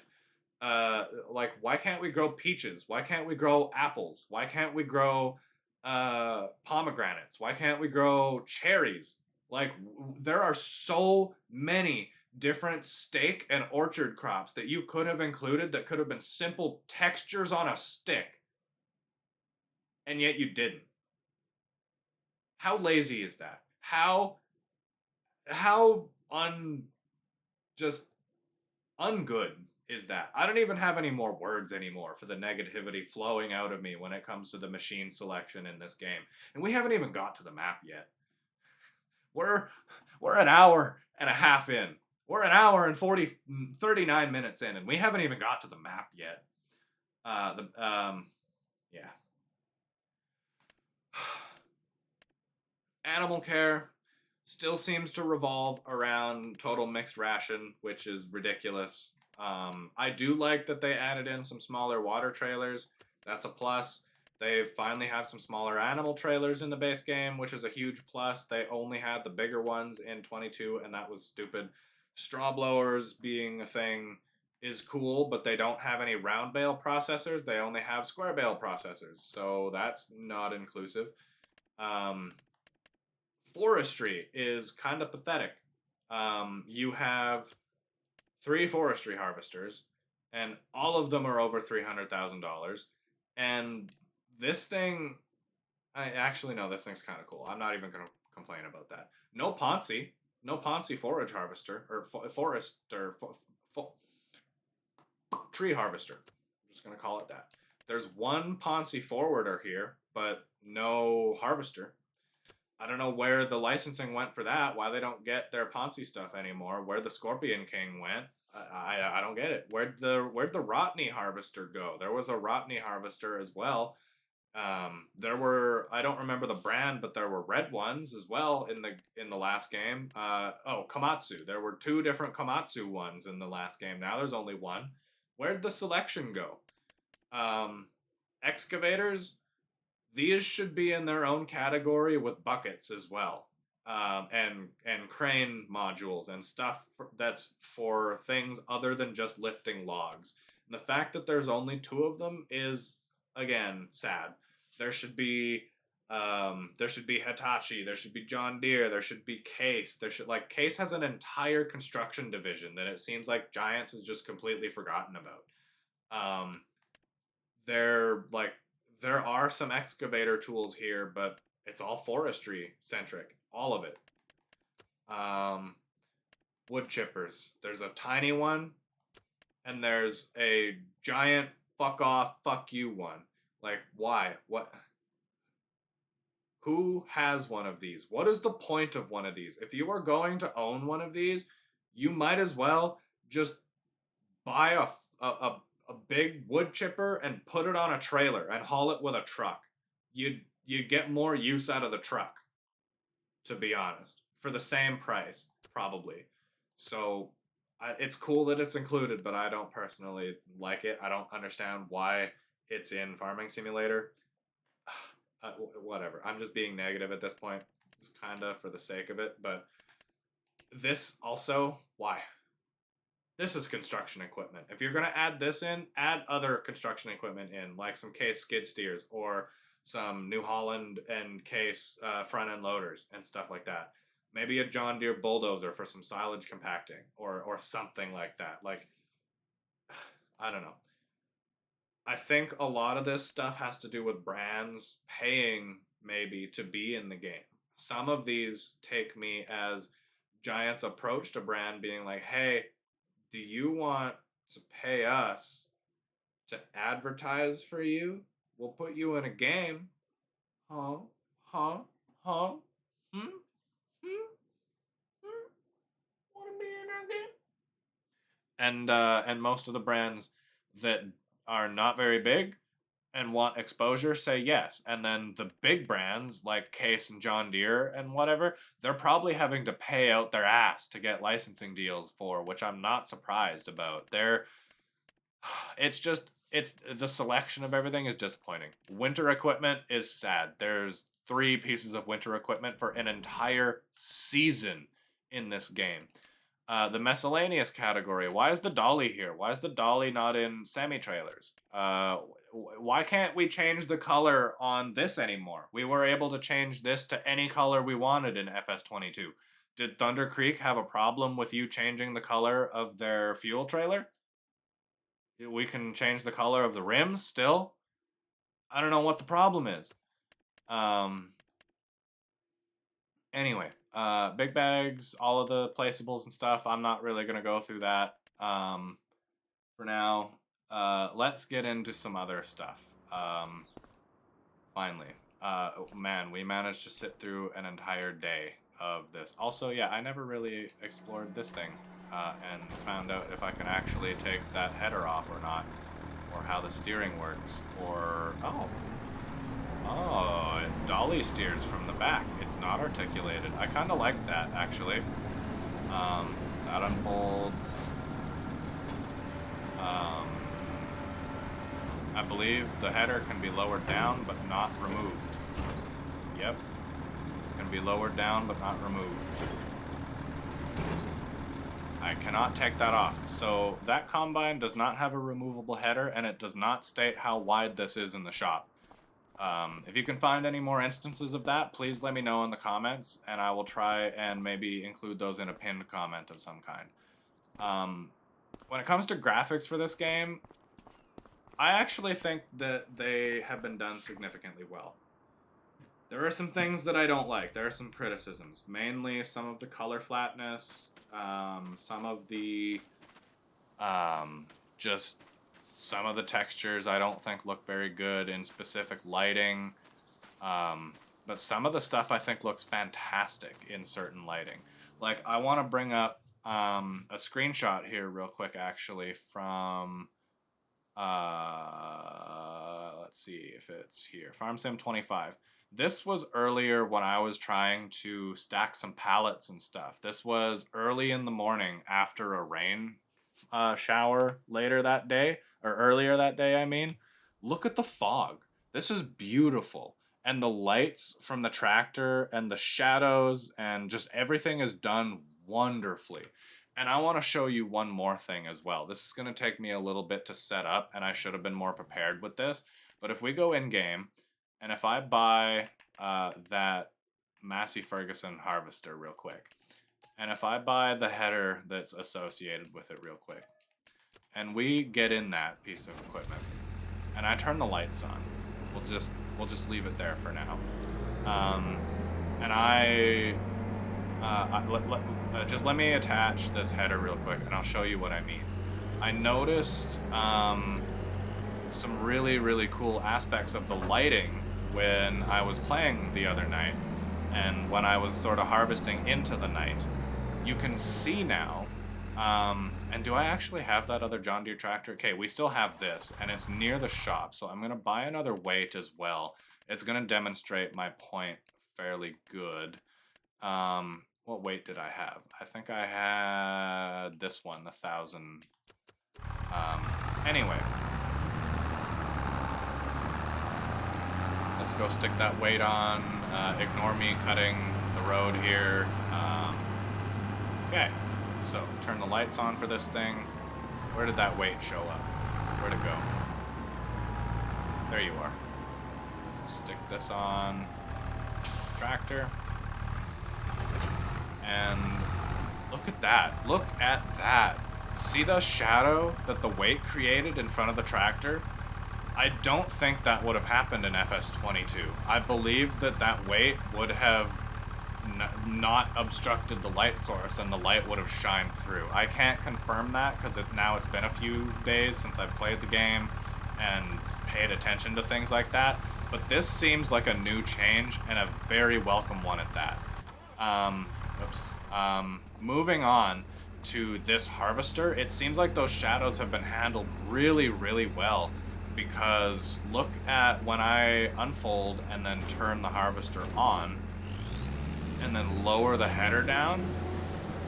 Look at that. Look at how well you can see the bats coming through the lights on the harvester. And it's not like a full shadow, and that's good, because there's different work lights coming from different angles on this combine. You've got lights coming from, actually, never mind. With most combines you do.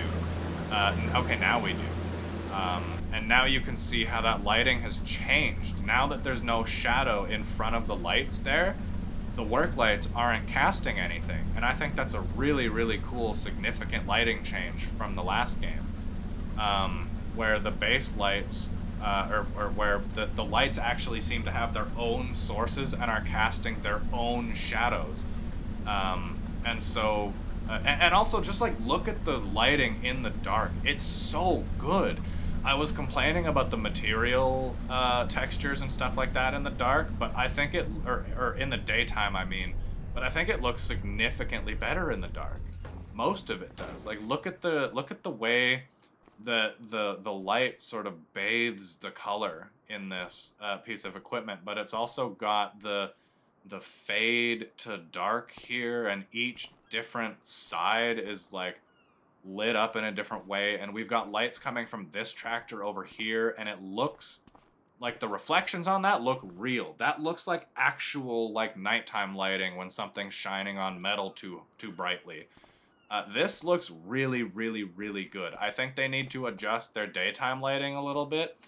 I also don't understand what that weird like particle effect is that you can see going on the rim of the combine, as well as the like the feeder house and the side. I don't know what that is. That seems to be like some sort of a texture filter that I don't know if I can turn that on or off, but I don't like that. That actually, that almost gives me a little bit of motion sickness. But anyway, this is a really, really well done aspect, I found. The graphics in this game,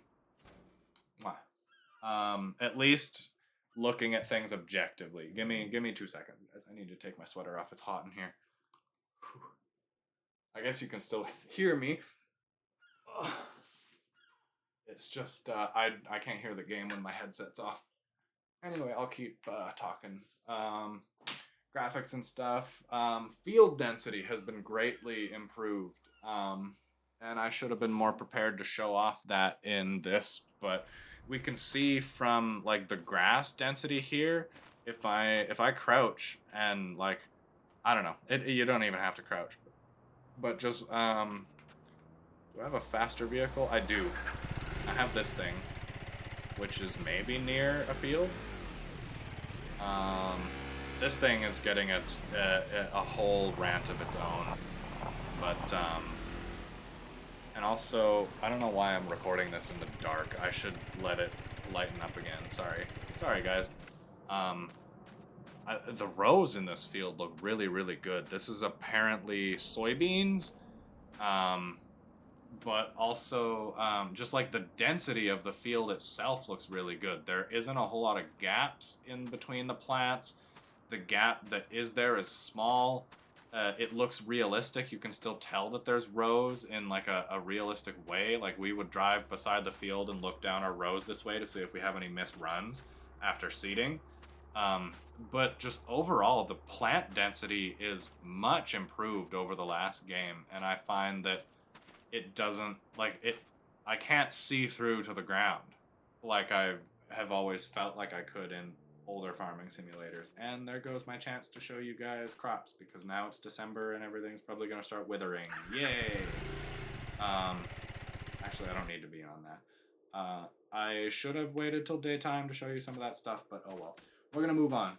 Particle effects and swaths. I think some of the particle effects and stuff have looked really, really good. I'm not going to show you some specific examples. I'm just going to try and move on with some stuff. And actually, why don't we quickly hop saves here really quick so that we've got something to watch while I just talk about some stuff real quick. We're going to hop to my very, very beginning save. The very first one that I made where I went through the game's tutorial. And we're just going to hire some workers to do some stuff.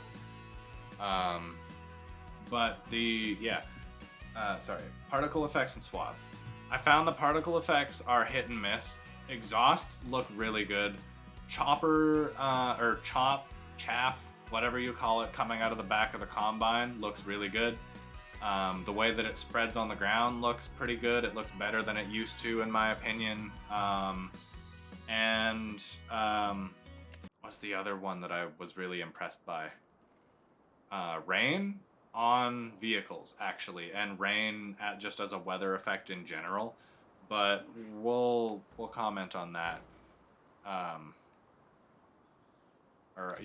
make another comment on that when we talk about weather. But anyway, let's see. I think I have something ready to harvest at home. I think there's some canola or something, or some wheat, or I don't know. But we'll go and we'll harvest there.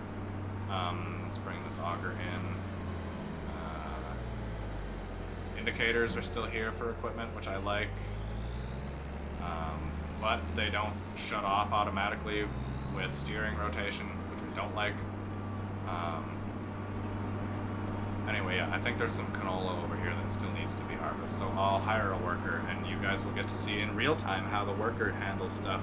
And I haven't used the worker a whole lot. I have used it a little bit just to experience some of what's going on, but this will be the first sort of showings of the worker and like what they're capable of. Normally I would line it up lengthways because I prefer to go lengthways, but I just want to see what it does here. No field found. That's funny. Drive a little closer. There we go. It found a field. Okay. So let's I'm just gonna let the game run like that. And I'm gonna start commenting on some stuff. One thing I can show you that I'm disappointed with, my least favorite particle effect in the game, the bubble up auger's auger function, or auger animation. It looks horrible. It just looks like a little blob of grain, like pulsating back and forth. It doesn't actually look like anything's flowing or moving or coming out of the auger. It's just there. And none of the grain really flows or piles or really like works as a fill plane properly like it should, in my opinion. It's going to leave a little notch there. I wonder what it's going to do, if it's going to come back for that or if it's going to try something else. Seems like maybe it's going to try something else. Lighting, wow. Yeah, I showed it off a little bit in that last little section, but wow, the lighting has been improved in a huge way, in a very, very major way in this farming simulator, and I'm all for it. I think it looks fantastic. So, yeah, props to Giants on that. I'll give them credit where it's due. This whole video isn't going to be tearing the game down. It's supposed to be a critical, constructive, comprehensive review. And so, like I said, I did give some positive stuff about the vehicles earlier, so I hope that I managed to convey. I know there wasn't much of a balance there, but I hope from this point on in the video we get more of a balance of the good and the bad. Trees look phenomenal. Look at the trees. They're all modeled in 3D. They've all got leaf clusters on them, that like really thick leaf clusters. You can't see through the trees really well. They're dense. They're placed in realistic ways. I think there's a lot of unique tree models. Like, I'm not seeing a lot of the same tree used over and over again. So that is a huge plus. Pardon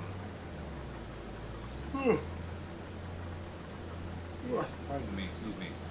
The sky is also wonderful.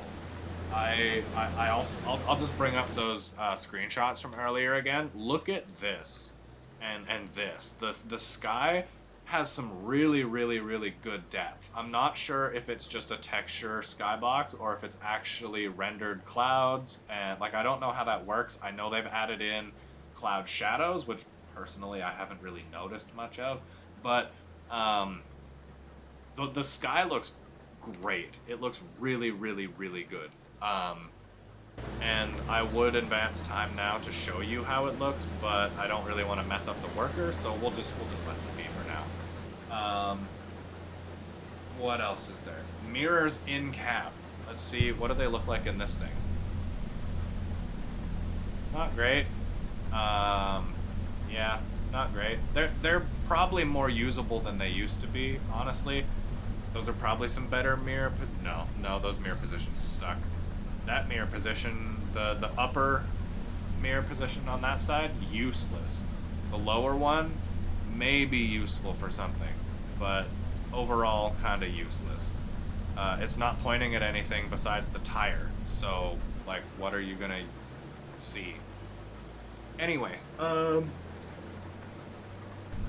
think the mirror clarity is good. They seem to have been able to render more mirrors than before, but like you can kind of see, the mirror placement still didn't really improve a whole lot. It's probably going to be hit and miss going from vehicle to vehicle. Map scenery and density, I think we've talked about this a little bit, and I'm going to go through it a little bit more in depth when I do tour this like home farm area of the map. But the scenery density is really, really good and really, really nice. Everything feels very lived in, feels very real, feels very full. Like nothing feels empty, like there should be something there. Or at least there's a lot of space that is filled and just has like a lot of story to tell, kind of, in a way. I like that a lot. And it seems like for the increased and added density, I'm not getting a performance hit. My game has been running fairly smoothly for a good long time now. No crashes, no bugs. You guys are first-hand witnesses to how the game is running, and my playback seems a little bit low FPS, but I'm hoping it comes across nice and smooth on your end. Simplified graphics settings. I mentioned that earlier, or I didn't mention it earlier. I meant to. I really like the difference in graphics settings that there is in this game from the previous game. The previous game had a lot of like weird upscalers and stuff that were in different settings, and stuff that could have been combined that weren't, stuff that wasn't explained well, things that were locked off when certain things were on. And as a computer science major, for me to not be able to understand a lot of that stuff was intimidating, and I can see how it would be really intimidating for the average player. And so I think it's really great and really inclusive that they've kind of simplified a lot of the graphic settings, but there's still some really in-depth control of the stuff that you want. I hope the HDR settings get changed and fixed soon, because I'm hoping that changes some of my gripes with some of the color in game. What else is there? Many optimizations instead of game improvements. Yeah, so apparently I'm going to start yawning now. I'm going to talk about that a little bit. There's been a lot of game optimizations in making the game run better. I think in making some of the systems run smoother, that have probably taken a lot of the priority, as opposed to bringing new equipment in, bringing new mechanics in, bringing new crop types in. I think they've tried with this game to optimize it a lot more and make the engine feel more up to snuff, so that hopefully they can build off of this in the future and give us more stuff with the DLC. So that is my main positives for the graphics and stuff. There are a couple negatives that I would like to touch on. Launch day stuttering, you've seen a bit of it. It seems like a lot of it is maybe related to loading the map, and some of it is maybe only within the first half an hour of play, but it's definitely there, it's definitely present. You can still see flickering happening on my screen right now with some of the objects and some of the things in the distance. So it's definitely a problem, it definitely needs to be fixed, and I'm going to say something about it. HDR settings are bugged, we've been through that a couple times now. Reflections are really dull on most things, we've also been through that for the most part. Motion blur seems to be present and cannot be disabled, and I do not like that at all. I'm sorry if this gets a little loud, but with things like what was I noticing earlier? The mesh on the top of the combine. it almost goes solid in a way that you can't see through it or that you can't tell that it's a mesh when you're moving the camera, because the motion blur is so strong that it kind of just melds things all into one object sometimes, and I don't think that that's a very desirable effect. I don't like that. I think it looks not good. What is this worker doing? It's doing weird things, but okay. Maybe excuse me. I see. It's matching the angle on the other side. That's kind of neat. Or is it? No, that seems like too heavy of an angle. Anyway, we'll just keep letting it do its thing, and we'll see what it's doing. You're driving on the crop. What are you doing? Oh my god. Sorry, it's distracting me. Fill plane graphics are still bad. They just are. They will always be bad until Giants decides to suck it up and actually model grain as a fluid. And I know fluid dynamics and fluid physics in games are incredibly taxing and difficult to do, but it's doable. And it has been in many, many, many, many, many, many, many games, and can be done in this one. So I don't see why it's taken so long, why it's something that we are not able to do. Okay. Driving physics. Oh, sorry. Last thing about graphics, the grays and the blacks in this game are awful. Look at this truck, for instance. The gray is flat and very definitionless and colorless, and the black has almost no shine to it. It seems like almost matte. There's no, like, hardly any gloss to this paint, in my opinion. It does not look shiny at all, and I think it's supposed to. And I would like to go back to main example number 1 being this combine and how awfully, like, saturated gray it is, and just how, like, blended in a lot of the parts look. I think it does look better because since I played for the first time, I turned that HDR setting off. So some of the colors I think are looking even better for me than they did on my first playthrough, but they're still bad. They're still pretty bad. So that's all I'm gonna say for the remainder of that. Driving physics. Positives. The vehicles feel way more heavy, way more grounded. They feel like they have more weight. They feel like they're not gonna fly off into space randomly, or like you can pick them up with a front end loader, or like the vehicles really feel like they've got a lot of substance to them and a lot going on. Oh my gosh, I must be tired. It's 1:30 in the morning, so bear with me here. I'll try and scrub through some of this pretty fast so we can get into the map tour, cover that, and kind of wrap it up a little bit, I guess. Ground physics are done well visually. Well, yes and no. I will comment on the ground physics later. Anyway, for some of the driving physics negatives, cultivator and plow elements don't move for some things, and I will demonstrate that with this tractor and the cultivator over on the other side of the barn. This tractor's pretty neat. It's got a nice power shift transmission. But this cultivator over here, this green one, this John Deere one, oh, I should also comment about the driving physics. Another positive, look at my gearing. If I'm in 7th gear and then I change direction to reverse, it saves what gear I'm in. Because if I change direction back to forward, I'm still in 7th gear. I think that's a really, really nice change that's going to save a lot of unnecessary gear changes with tractors and stuff like that. Anyway, I don't remember which of these fields is cultivated. I think it's this one. Yeah, this one has been cultivated already. The other one's been seeded, so I'd rather not cultivate it. But you can kind of see, like, this big block of stuff here does get lowered on its chains, but it doesn't really... Did they change that? No, they didn't.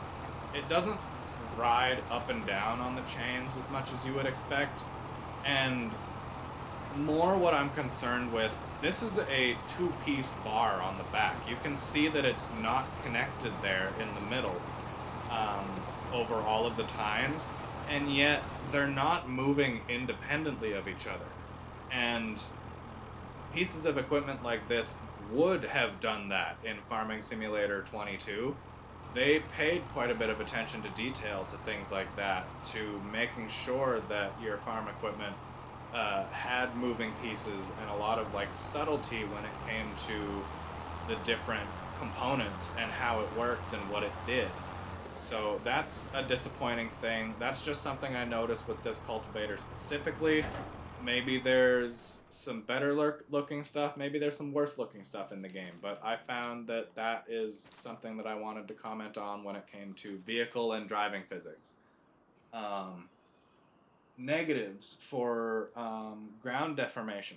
I've found specifically driving that harvester and actually with the cultivator sometimes, when you're driving and the ground is getting deformed, sometimes the tractor will clip on the ground and just stop and then have to start again and speed up. So I think that the ground physics are a welcome addition, but they were not executed very well. And I will talk more about them more in depth later. Yeah. Passenger vehicles are still way too fast and light for the way that the game feels. I can demonstrate that simply by buying the International Series 200 truck and driving it. Also, that startup sound is awful. They did this truck dirty. Look at, oh my god, we're in 5th gear, and this is, like, already way too fast. It is only 60 mile an hour, but this engine is just not built to handle things like 60 mile an hour, and if I, like, make a hard turn, the truck doesn't skid, it doesn't, like, skip on the pavement or anything. It is completely stuck to the ground, and there is nothing that I can do, like, that I know of, really, to make this thing do realistic truck things. Like, I can't do donuts or drifts. Not that, like, a low-powered truck like this would in real life. Also, for a truck this old and low-powered, it sure does have a lot of get up and go, and goes, like, really, really fast. The physics are still really, really touchy, where if you happen to catch any air, like on a bump or a hill or railroad tracks per se, your vehicle will come back down on the ground instantly, just like that, and immediately change direction. There's no sliding with the wheels, there's no give, there's no play, there's nothing. The truck just simply slides. Or not slides, it just goes. It goes exactly where you point it at. And so I've never really liked the driving physics for passenger vehicles in these games, and they certainly did not improve them with this one. Let's get back to that harvester so you guys have something to watch. Oh, he's done. Then you can start cultivating this field, and the harvester will just tuck it off to the side for now.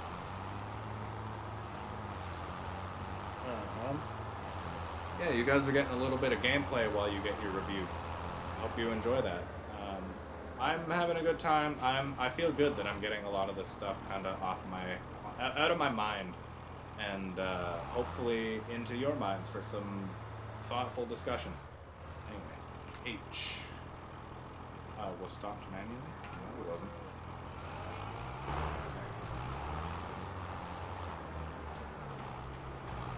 Where are you going?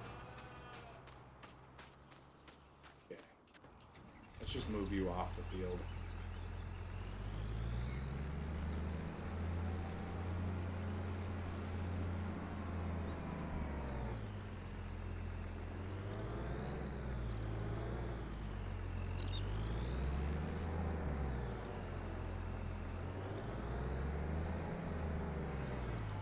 Okay.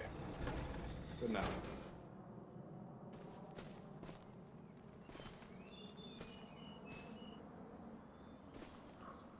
Okay. I don't know why I did that. I should just, yeah, what are you doing? Oh man. I guess we'll get to watch the worker methodology. Okay. Now, let's see what I move on to next. We do have the map as my next written category, but I think I will cover some other stuff first, and we'll do the map maybe close to last. HUD and UI. I like I like most of the HUD and the UI elements. I think that the user interface in game is really good. Let me quickly change where my camera is so you can see the UI up at the top right there. It's simple. It gets the information across that you need, but I also feel like it's lacking. There could have been a lot more information, but I like that it's simple and hopefully lets modders build upon it. It's not clutter. It's not in the way, and you can definitely adjust the size as to how you want. I might even make mine a little bigger. I might bring it back up to 100%, honestly. The HUD, I think, is really good. The UI, I also think, is really good. The menus, on the other hand, I don't like that much. I don't like the colors of the fields on here. They don't represent what they are in a lot of cases. Why are soybeans like swamp green? Why is I don't know. Why is long grain rice super dark brown? Why are olives purple and not green? Why are green beans indigo blue? Etc. etc. I don't know why they couldn't have included a symbol right beside the field number, maybe, because the game can clearly detect what's planted there. So I don't know why it can't have an active live adjusting map that shows real time game information. I don't know why that's so hard to implement something like that. Crop growth is as it has always been. Can't really say much. It's useful. It's there. Soil composition also useful in there. Hotspots. I've never understood this menu. I believe all these icons should be included on the main menu. Farmland. This is they didn't change much with this. It's fine. It's normal. It's fine. Jobs and active workers are good menus to have. Crop calendar is a good thing to have. I like the weather shown at the bottom. I like the way that they've done the planting seasons and stuff. It's mostly just carryover, but I kind of like the combined weather into this crop rotation. Animal menu is still terrible, still awful, still really, really, really bad, in my opinion. Because if I walk up to the cow pen here, the pause menu there, that's not that bad actually. But if I walk up to the cow pen here, and if I choose to look at the cow pen interaction menu here, what's going on here? These aren't my cows. Why is it? Why do I immediately have the option to buy a bunch of cows that aren't mine when I select this option? I should be looking at my pasture, and you can't go up here and choose. You can't go anywhere to choose your pasture. It's here. This is where your pasture is, and it's not separated into categories based off of different pastures or different enclosures.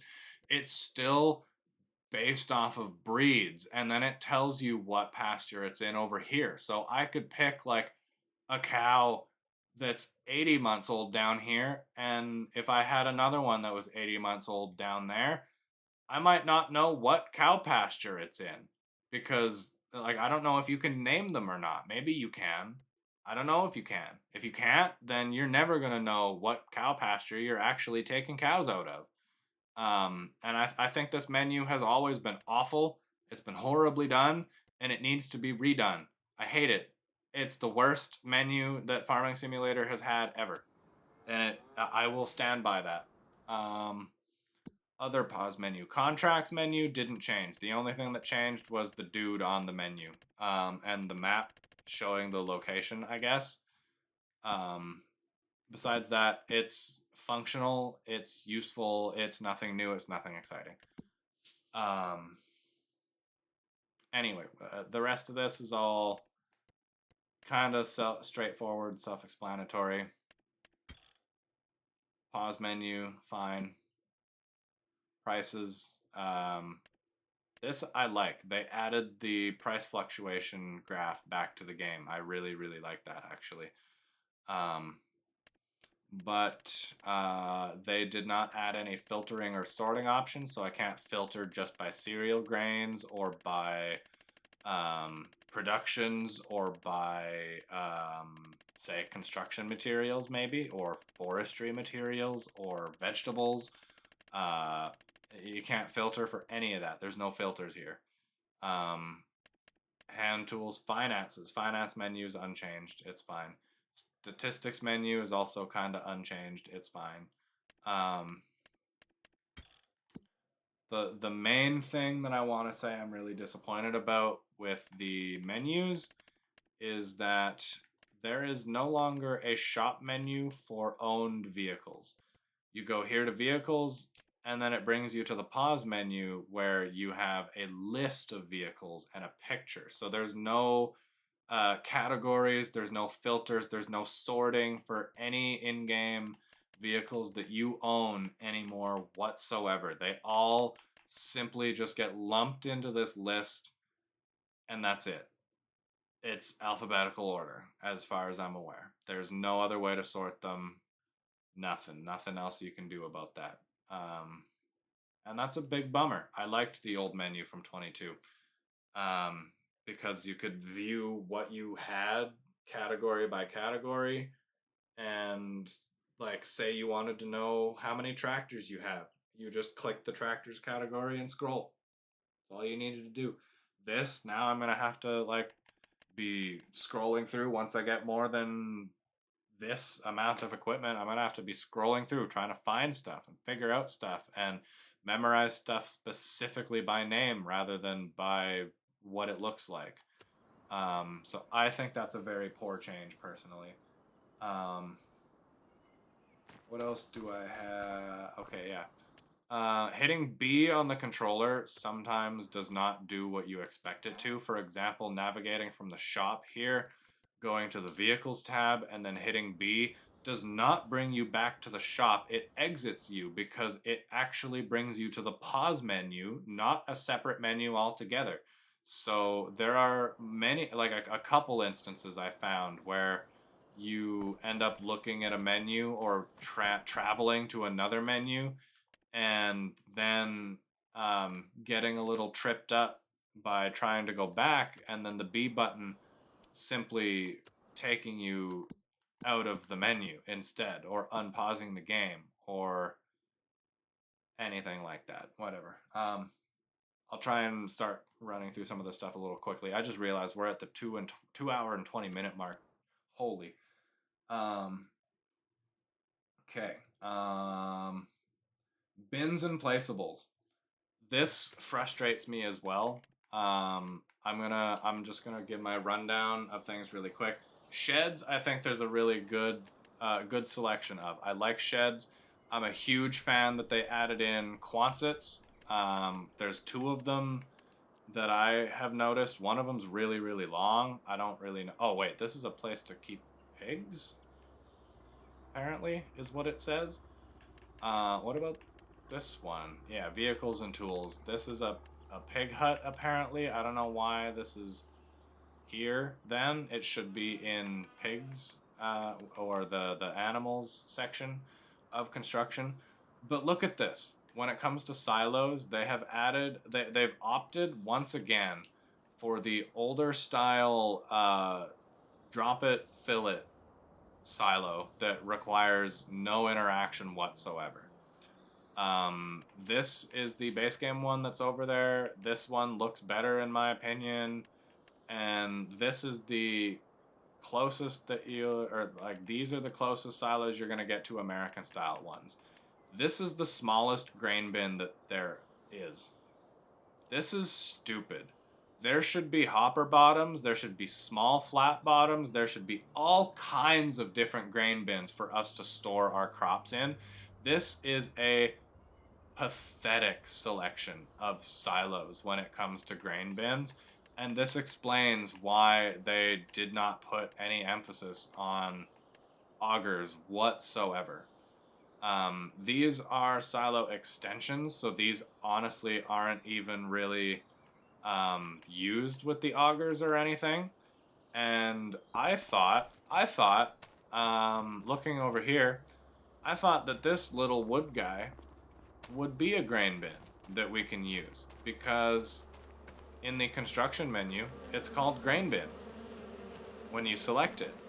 But if I go back into the construction menu, it's not in the silos. We didn't see it here. It's not in silo extensions. It's not in, whoops. That's another thing. This exits you completely out instead of taking you to the shop, which is weird. It's not in silos. It's not here. It's not. I promise you that. You want to know where it is?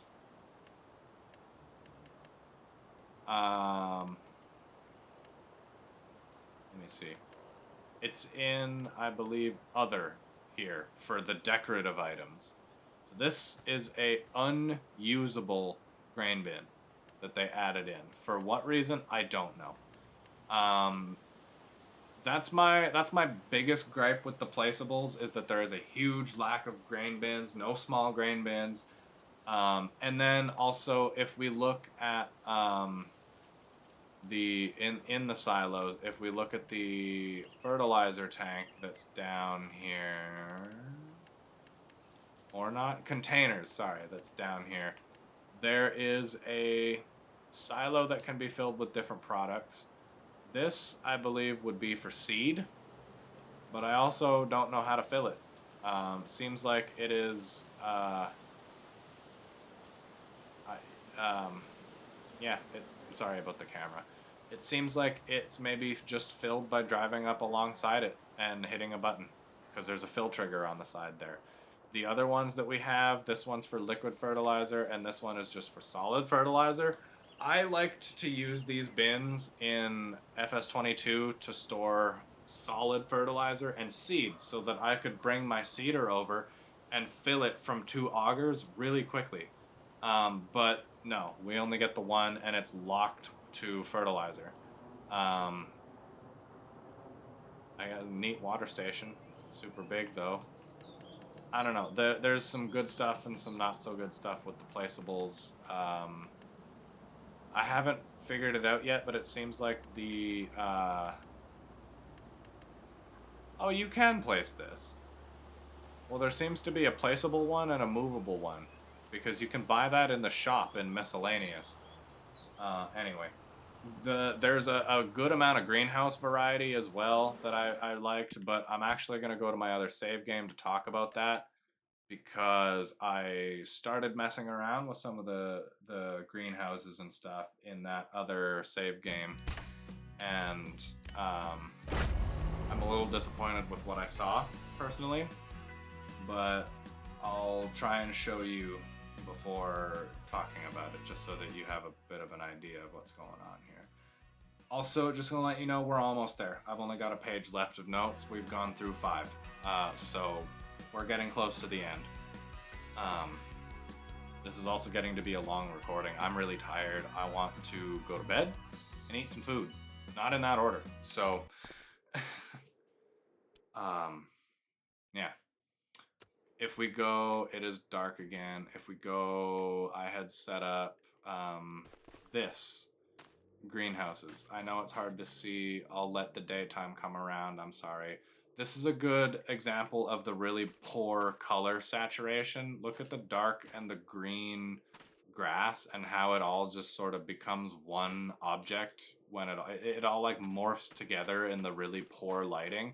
And there's a couple of different textures that do that on the ground in like sunset and sunrise lighting like this. Um, anyway, now that you can see a little better, there's a door here, right? And and and and there's a door there, right? No, no, no, there isn't. There is not a door there. So if you were like me and you thought that maybe you could place these greenhouses in these really satisfying rows, no, because there's no doors on the backside, so there's no way to get from one greenhouse to another. Um, and so if that's how you're going to place things, if this is how you want stuff to look, you better get used to controlling all of your greenhouses from just this one menu. So that's yeah. Ooh, snow. We're actually going to get to see weather effects in this game. I have not experienced snow yet, so maybe we will get to see how things go. It is December. I have the season set to single day months, so it seems like it's a little late for it to start snowing, but that's fine. Anyway, let's continue on. That covers the placeables and bins mainly. That was a whole category on its own I wanted to cover. Crops in rotation. This is another slightly big one that I want to talk about. And I honestly don't know if you're getting much value in watching that, so I'm just going to bring my face up here. Actually, you know what? No. I do have stuff to show with this. Crops in rotation. There's a lot of people who have touched on this before, but there's a lack of ideal or basic crops that are farmed around in North America. For example, flax,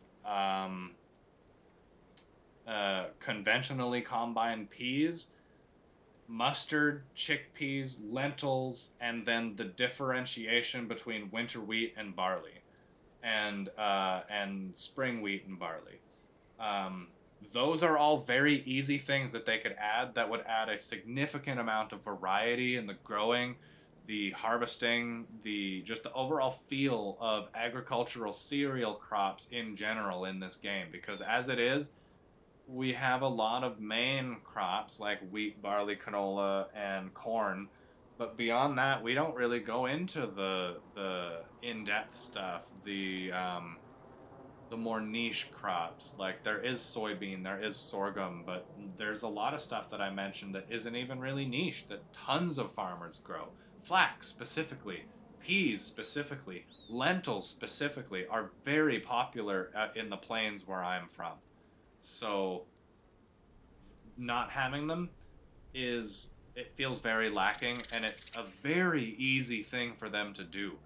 It's it's a texture and some yield constants in the scripting. That's really all it is. The game should do the math for yield calculations itself for the most part.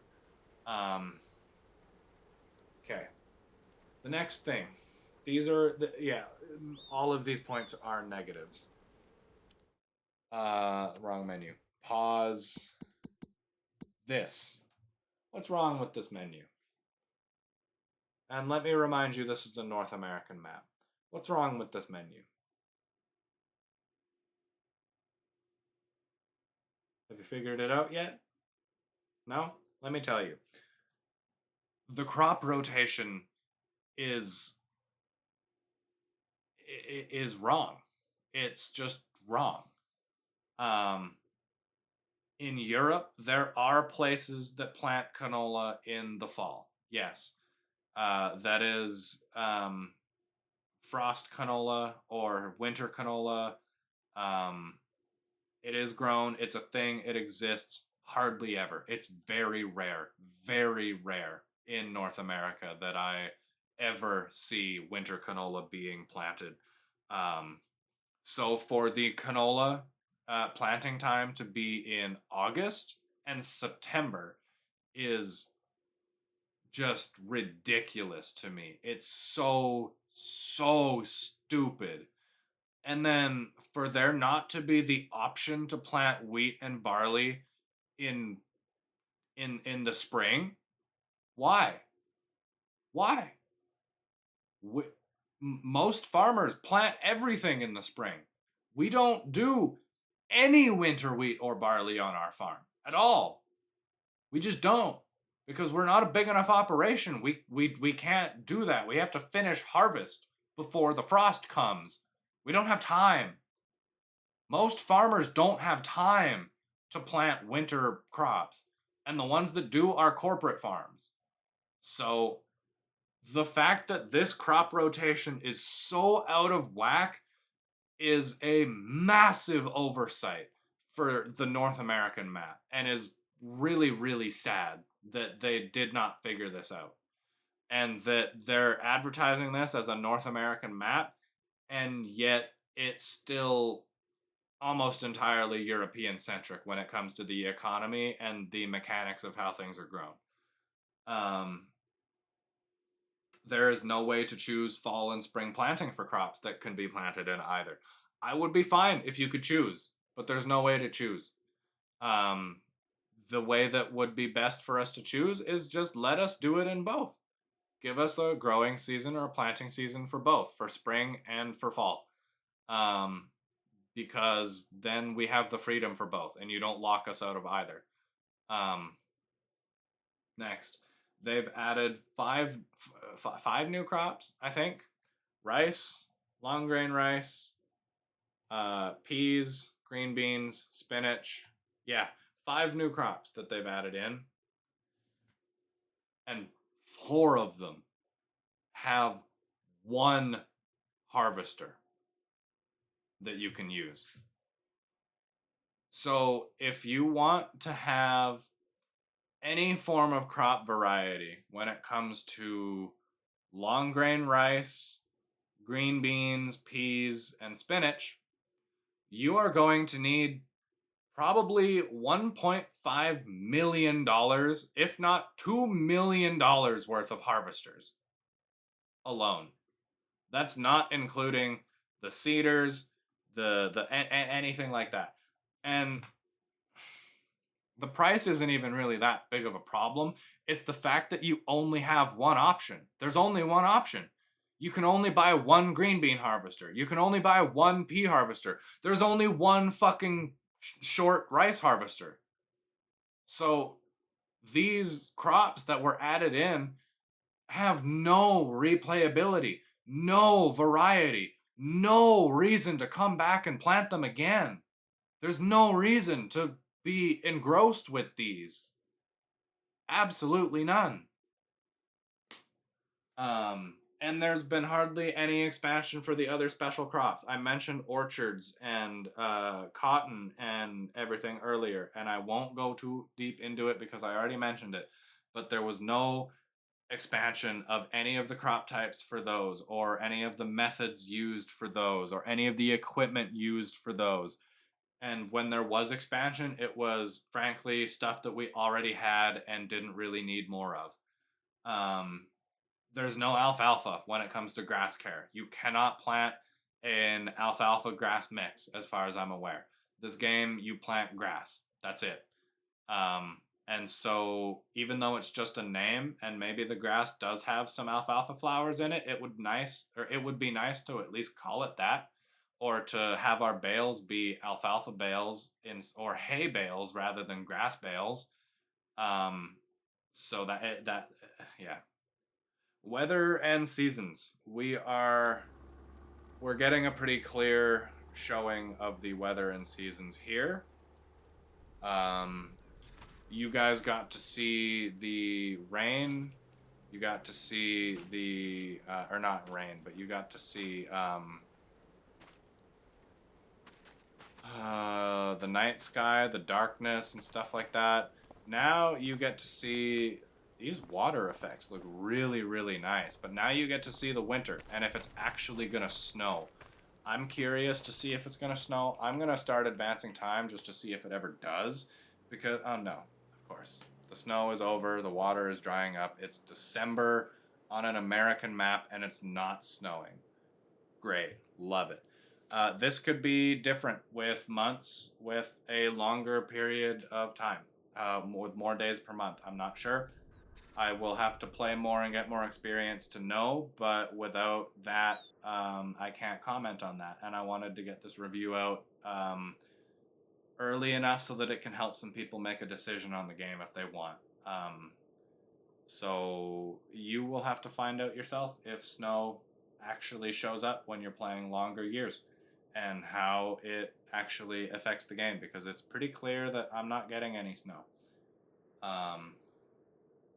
Workers, the positives and negatives. I believe in order to see that, we will hop back to the other save.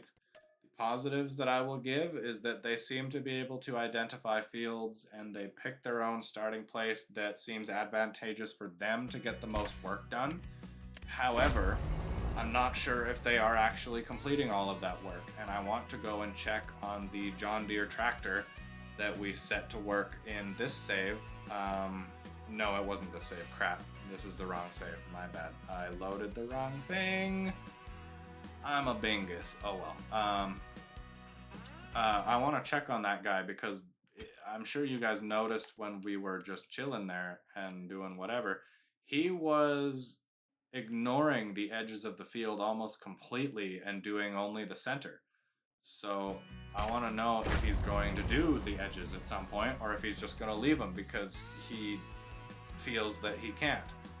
And even if he can't, I'm still going to call that an improvement because at least the worker will identify areas that it's not able to work and cover areas that it can. So I think that's a positive, if anything. However,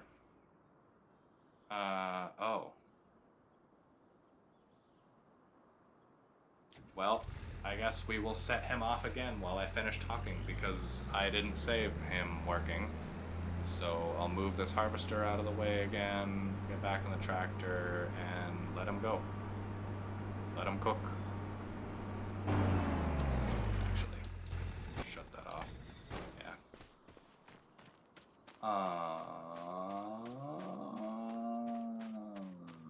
Yeah, negatives for the workers. They seem to take ages sometimes to start the job, which I don't really like. I also noticed when I was using the worker in the tutorial, he, and a little bit on my own, the harvester decided that he wanted to, what did he do? He picked up the header, turned around, went down an already harvested row, and then picked his own starting point.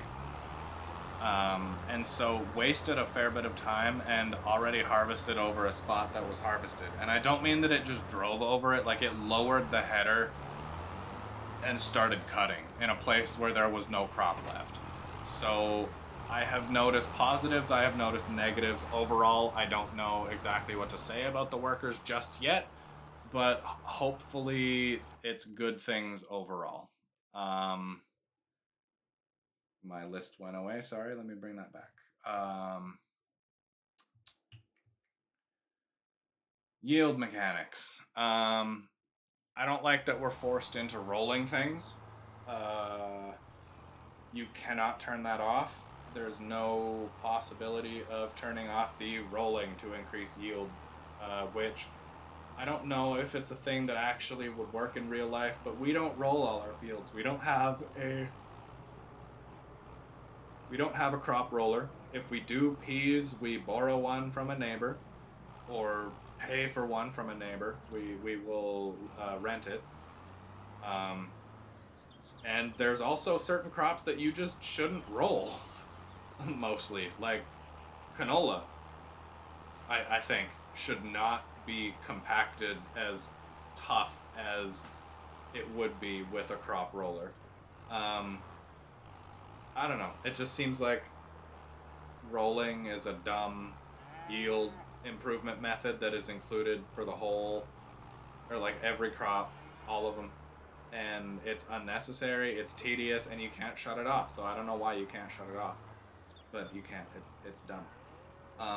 No liquid fertilizer for drills, so you cannot seem to attach anhydrous or liquid fertilizer to the back of a drill to get the benefit of extra fertilizing, which is dumb because you do that in North America. We don't go back and spread fertilizer a second time. We don't do that with our overhead sprayers. We don't use irrigation systems for the most part.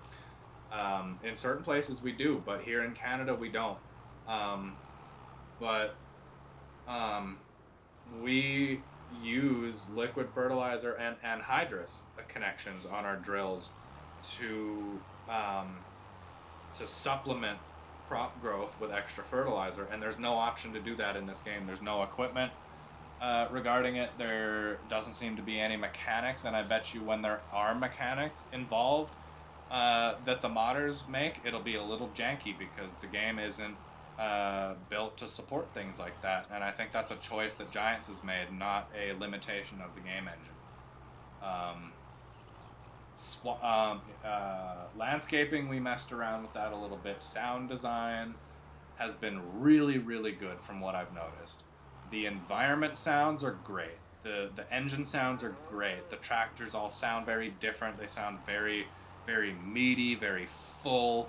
The sound range is very good. I'm very impressed with the sounds. I'm noticing a lot of like little like bugs here and there, cicadas chirping in the night, grasshoppers, birds chirping a lot more frequently than they used to. Like lots of little changes when it comes to environmental sounds and stuff like that I'm really, really enjoying. I noticed that suspension components will make little creaks and bumps when you go over things like railroad tracks and run over things like road signs and whatnot when you're using equipment. And the sound design, I don't know how much it's improved, but it's very, very good from an objective standpoint. So that's a very, very good positive, in my opinion. The rain and weather sounds were very good. Ground deformation. This is a big one, and I'm going to cover it really quick. Huge disappointment, huge missed opportunity. Ground deformation does not seem to be different based off of whether your field is wet in different areas. It does not seem to be different based off of different equipment that you're using. The only thing that changes how much the ground is deformed is how big your tires are. Because it seems like the lightest tractors and the heaviest tractors all deform the ground the same amount. The ruts don't get deeper, they don't get shallower, they don't get worse if you drive over the same ones. And the ground doesn't seem to change its compaction levels based off of what status it is. Like, usually the ground is quite tough by the time we get to harvest. And so combines, whilst leaving a slight wheel track in the field, do not dig ruts as deep as they do in this game. It's an unrealistic amount of ground deformation, at least when the ground is dry, I have found. And it's implemented in a very unrealistic way. It's only visual. It doesn't affect the way the vehicles handle. They do bump a little bit when you drive over some ruts, but that's still cosmetic. Wow. Neighbors and quests. Let's actually save that. Let's go through the map now. I want to do a small map tour, short map tour. Touch on a couple things, show a couple things, say a couple things. Let me scroll back up to my points on the map. Here we go, map. So my positives for the map is that it's very, very densely packed. It's very full, like I was saying earlier. There's a lot of space that doesn't, like, it feels used. It doesn't feel empty. It feels very detailed, and we're gonna start right from the spawn point of the map. You start off in this cute little nook here in the farm, and you've got sheds with interactable doors. They're old style sheds. They've got some clutter in them. I like that. This boat, the like cooler there, looks like you're ready to go fishing. Like there's clutter. This was not. This was an oversight. Come on, guys. But still, regardless of things like that, the little details and stuff in the farm, like you've already got a little water spout here that's in a really good spot. You've got a bigger shed for more of your equipment. You've got a barn style shed that you can store bales in. You can store other equipment in. It's got quite a few different opening doors and sections that you can use. There's a really neat upstairs part to this actually as well that I was pleasantly surprised by. But like, see this? There's like all kinds of little details that I feel like would not have been included in FS22. Like, look at this room. There's like wood up here and woodworking tools and carpentry equipment and all kinds of different like little cool oddities and things that you can tell a story with up here. Like, I wonder, like, who was working up here? What were they fixing? Were they fixing old wagon wheels? Maybe this spot hasn't been touched since like the 1920s when they were repairing things like this. And maybe I just stumbled upon like some history. It's things like that that really make you like feel connected with a map and make you feel like you want to explore it, like you're not just in some generic plot with a bunch of fields. There's like this sort of maze area up here with all the bales. Like, this feels like some kids came through and moved a bunch of the bales around to make bale forts and stuff like that. Like, it feels really, really lived in and well done. And I want to comment on one other thing when it comes to the map with things like that. The density, the props, and how lived in it feels and stuff like that. This little shed over here, they didn't need to include it in the game at all. This didn't need to be here. It could have just been bare, empty land. But the fact that it is here is awesome. Because you step in and you're like, whoa, what is this for? What's all this stuff? What was it used for? There's like an old engine here that, like, was this at one point a tractor? Did a farmer modify this to be used as some piece of shop equipment? Like, was this an old woodworking table? Did this come from the barn? There's stuff in here that you ask questions about. It tells a story without even needing to tell you a story. The only thing I can complain about is this floating anchor, but that's fine. And then the collectibles in this game seem to be done really well too, because look at this thing. It's a collectible. 10 grand. The elevator museum misses some parts of its interior. Can you find all of them?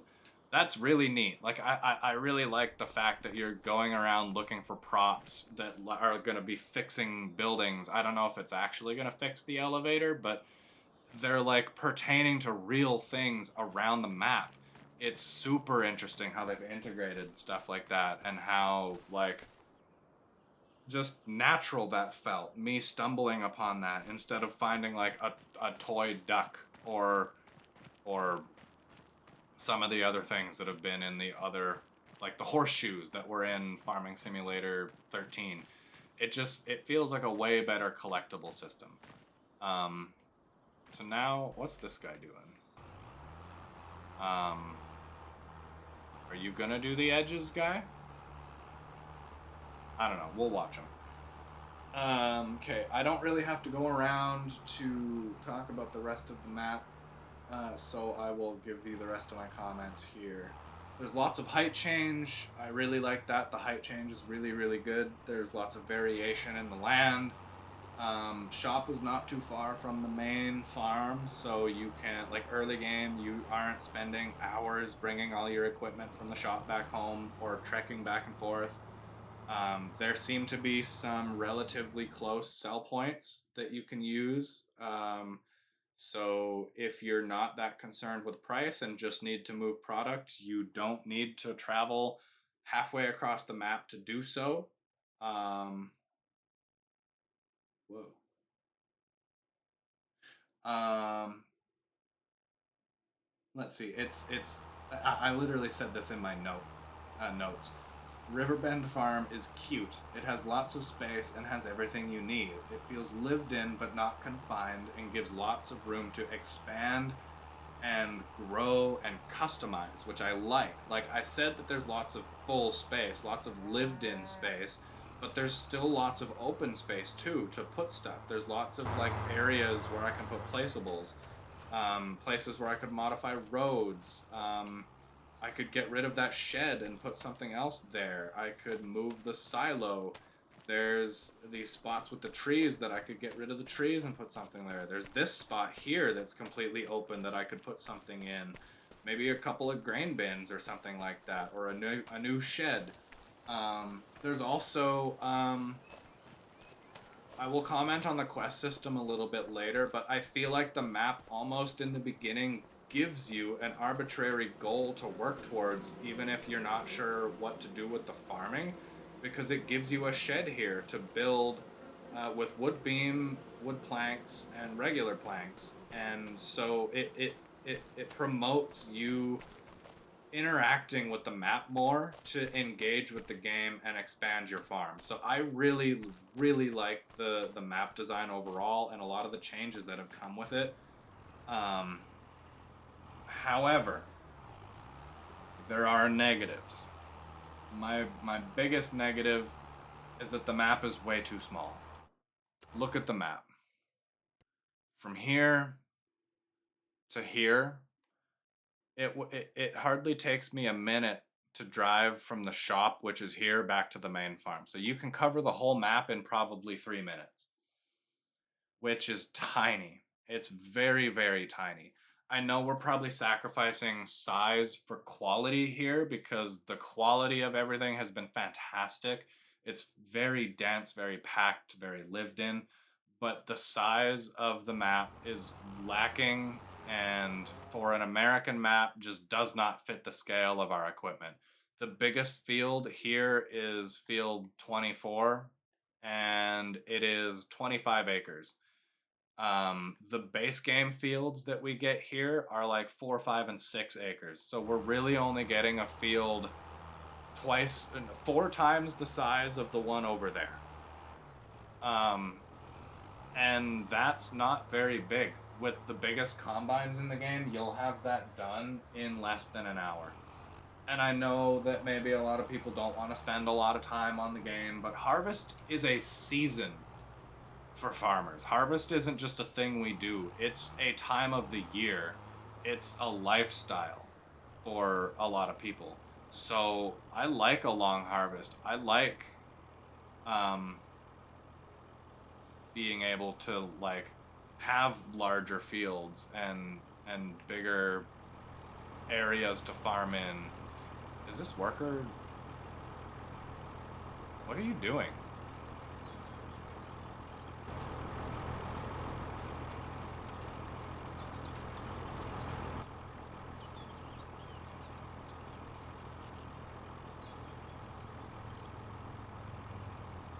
Interesting.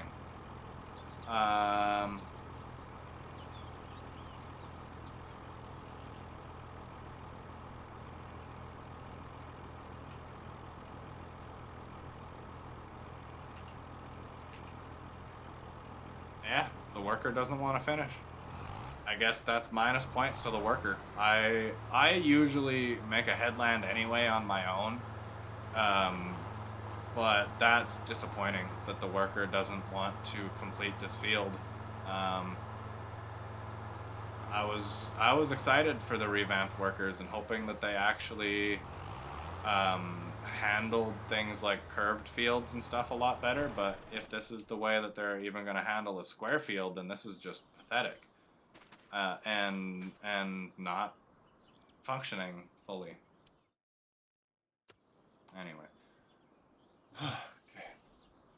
Fields are too small. I've not seen farmers tending their fields or driving around the map. That's one thing that would contribute a lot to the game feeling more lived in, more um, like complete, is if there were actually farmers driving their farm equipment around to the fields to tend stuff. I know that's probably a lot of computational power, and then at that point you've got to find like where does the farmer store his equipment? You've got to make like 3 or 4 different farms all over the farm. Then what if you decide to be start from scratch and then you buy one of those farms? Are they still gonna send equipment from those farms? Maybe, maybe not. Maybe we needed a few farmers that were located out of the map and not in the map so that their vehicles could come from the out of bounds areas, work the fields, and then leave to the out of bounds areas. I'm not sure what the execution could have been, but it's lacking and it's missing and it should have been there. We've been asking for this for like 10 years now, and it's not that difficult. Um, Sell points are all just the same triggers, the same drive up, drive over it, dump your trailer, get your money, leave. There's no variety, there's no change, there's no nothing. I apologize if I look like I'm getting tired. I am getting tired. The map starts you with cows, but 0 equipment to care for them. Um, I'm sure you can see it from here. There's a pasture over there and 3 cows, but there's no hay that you can use. I can't use that stuff in the top of the barn. There's no grass that I can like that's stacked up that I have to use. I am going to need to buy either a baler or a loading wagon to collect straw, and I'm also going to need to buy a mower to mow grass for the cows. So giving me animals with no way to feed them is stupid. Why did you do that? Put the pasture there, sure, but don't give me the animals. Let me buy them on my own volition as I want to.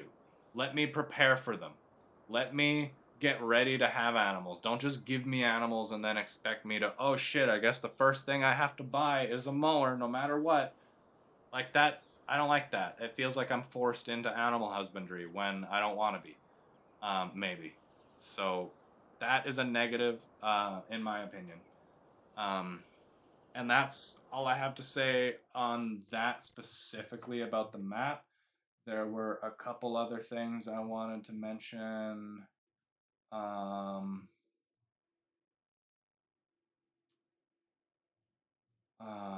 okay. 3 more things that I'm going to mention, and we're going to have to switch to that other save to do so. I'm sorry, guys, but um, I have some stuff set up that I was meaning to show you earlier, and this is finally where it's going to come in and be relevant.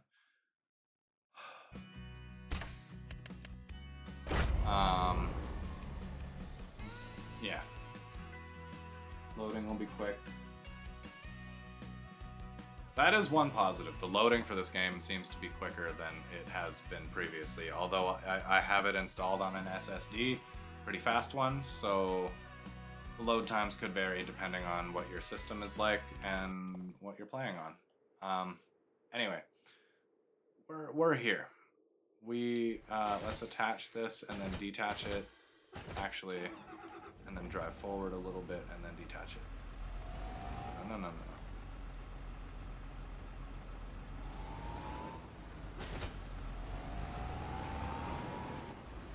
Detach. Okay. Let's see if it's doing it.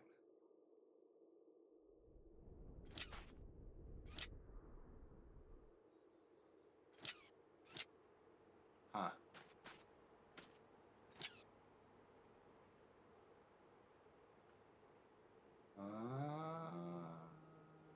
Yeah. Yeah, it's still doing it. There we go.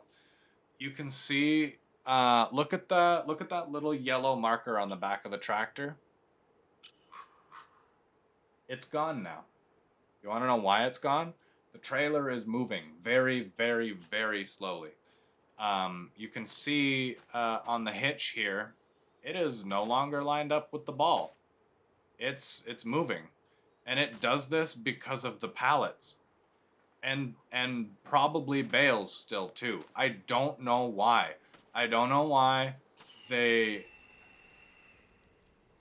Hello, Eagle. Okay. I don't know why they never fixed this from the last game, but the pallets caused trailers to move on their own. And I don't know if it's still a side effect of that in this game, but the pallets that were on those trailers would jiggle in place. And so they'd jiggle beside each other and either like morph into each other, or they'd spread apart and like push against the tarp straps, and eventually you'd just be loading pallets and your trailer would explode. The pallets would just go everywhere. They'd be sent to space all over your farm. Some of them would be upside down in a way that you can't really grab them with the front end loaders in this game. So they were useless. You could not do anything with pallets unless you were using an auto load trailer. It was just not a viable method of transporting things in the game because of the terrible physics of the trailers and the pallets and the bales. And I don't know if it's been partially fixed, because it seems like these pallets aren't exploding or wiggling around or moving away from each other, but it does seem like they're still moving trailers. So if that part of the problem hasn't been fixed, I can't confirm if the rest of the problem has been fixed or not. All I can say is be warned if you're going to decide to load an entire trailer yourself with pallets and bales. Just be warned and be careful. That's all I'm going to say. So those are still majorly a problem if they are broken in a way that makes it so that you can't stack bales and you can't stack pallets. Okay, next. Neighbors and quests. This bike. And I wonder if he's still around. We're gonna go talk to a guy. If he's here. No, he's not here anymore. Where is there a person to talk to?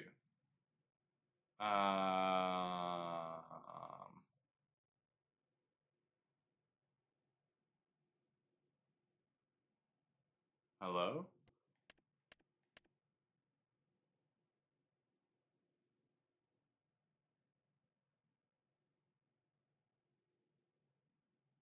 What the heck? So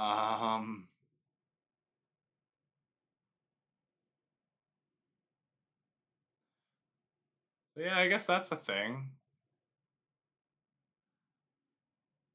There are no longer any people on my map. I don't know if that's to do with the time or the season or what's going on, but that is sad. Also, we skipped past vehicle physics a long time ago, but I still want to show you how bad this is because it's bad.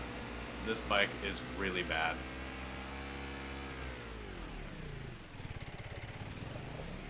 Like it's that kind of bad. And if you do happen to like get some air and then like get it on its side, man, I can't seem to do it now. There were a couple times when I ran into things, and like look at how like wobbly the bike is. For one, I'm trying to run into this tree or not. Like look at this. Look at this. Look at this. Look at that. I'm not even steering. I'm just hitting the accelerator. And then look at the way that they like pendulum back up. Like, you deserve to be in there. You suck. Stay there. You're gonna stay there. It's just the bikes did not need to be included. They feel like something that was here because some brand paid them to be in the game. Um, okay, I guess maybe we will go and talk to Grandpa if he's at home. I forgot that I bought this. Let's drive it. Let's drive it home, I guess. Show you how the interior cab physics are. I personally think they suck. Um, they don't really do a very good job of making it feel smooth or like you've got any cab suspension at all. It's very jerky and jolty, and it doesn't feel natural. Feels like you're shaking the tractor to pieces every time you drive on rough ground, like over here. I guess like that is a little realistic going that fast, but the seat should be bouncing up and down. There should be some physics going on in the game besides just jiggle. This is also not the best way to the farm. I took a dumb way, I think. Let's just see if I can go up here. Yeah. Yeah. And then go down here. And then... Oh, wait. No. I was a little lost. Never mind. My bad. That was kind of a way to the farm. So now we're here. Yay. Woohoo. Gramps is also not here? What the heck? Is it because it's winter? It must be because it's winter. Okay, I guess. Load up one more save, one more time. I'm sorry we're jumping over between saves so many times, guys. I was not prepared for this, really. I wrote a script with a bunch of bullet points and sat down to record, and that's all I did. So I hope you bear with me, and I hope that you've enjoyed what I've been rambling on about so far. So I hope I've been able to keep your attention wholly satiated. Gramps, where you at? There you are. You sure do like to spawn in. Look at the way that he moves. Especially when I move in and out. This is not good. This is not good. This is bad. And the way that he sounds is worse. Nice to see you. A couple of people in town can help you, kiddo. We have experts on agriculture, animal husbandry, and forestry. What do you need help with? Nobody talks like that. He's talking like a robot. I genuinely think these voices are AI. I don't know if they were actual voice actors or not, but it sounds like they put English into a German translator and then put that English into an AI. I don't know. Let's see agriculture. Sure, kiddo. Although your old grandpa may not be up to date with some things and how they are done today, talk to my good old helper Ben. He will explain the basics in detail.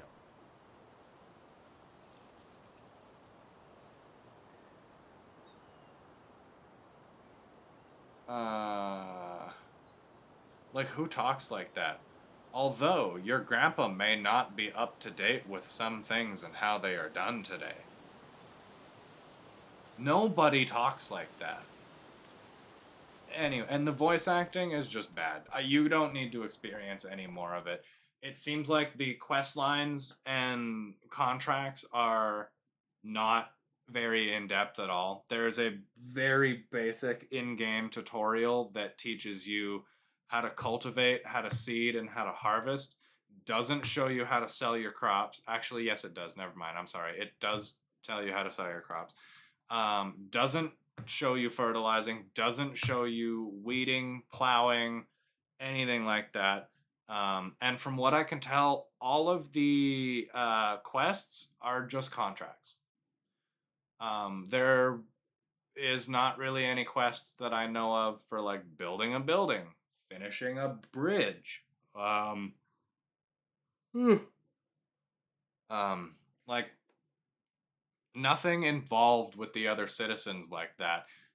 Nothing that reminds me of the reputation system in Farming Simulator, I think 2015 or 17. I think that was one of the best systems that incentivized doing contracts and stuff.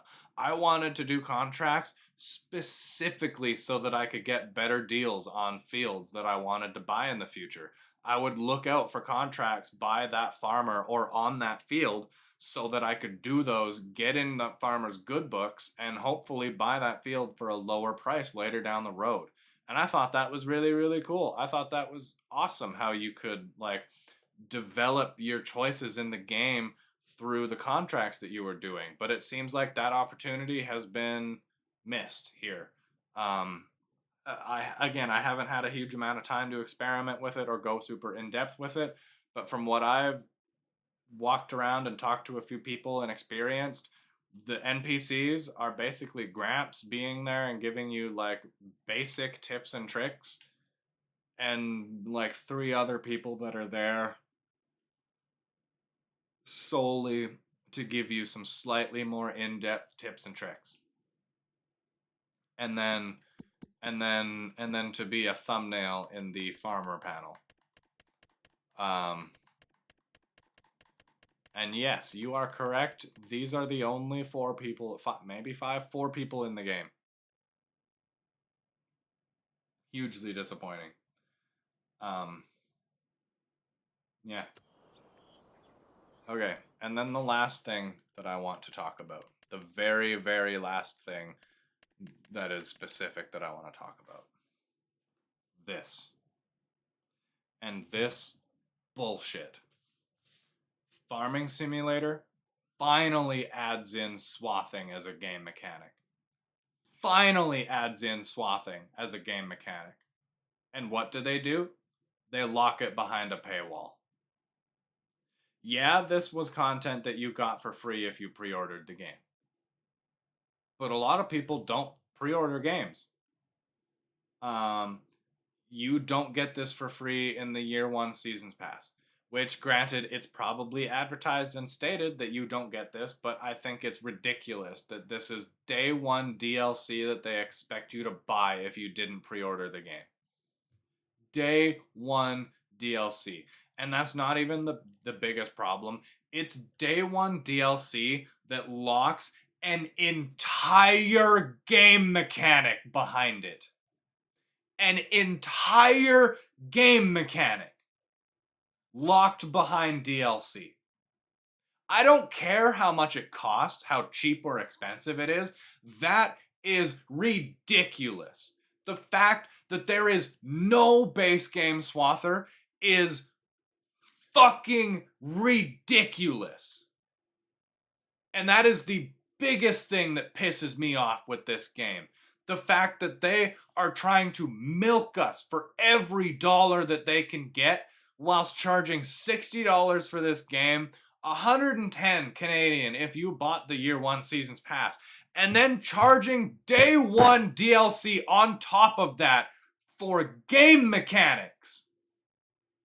That's equally, if not worse, than when they added in the passenger system to only Kubota vehicles.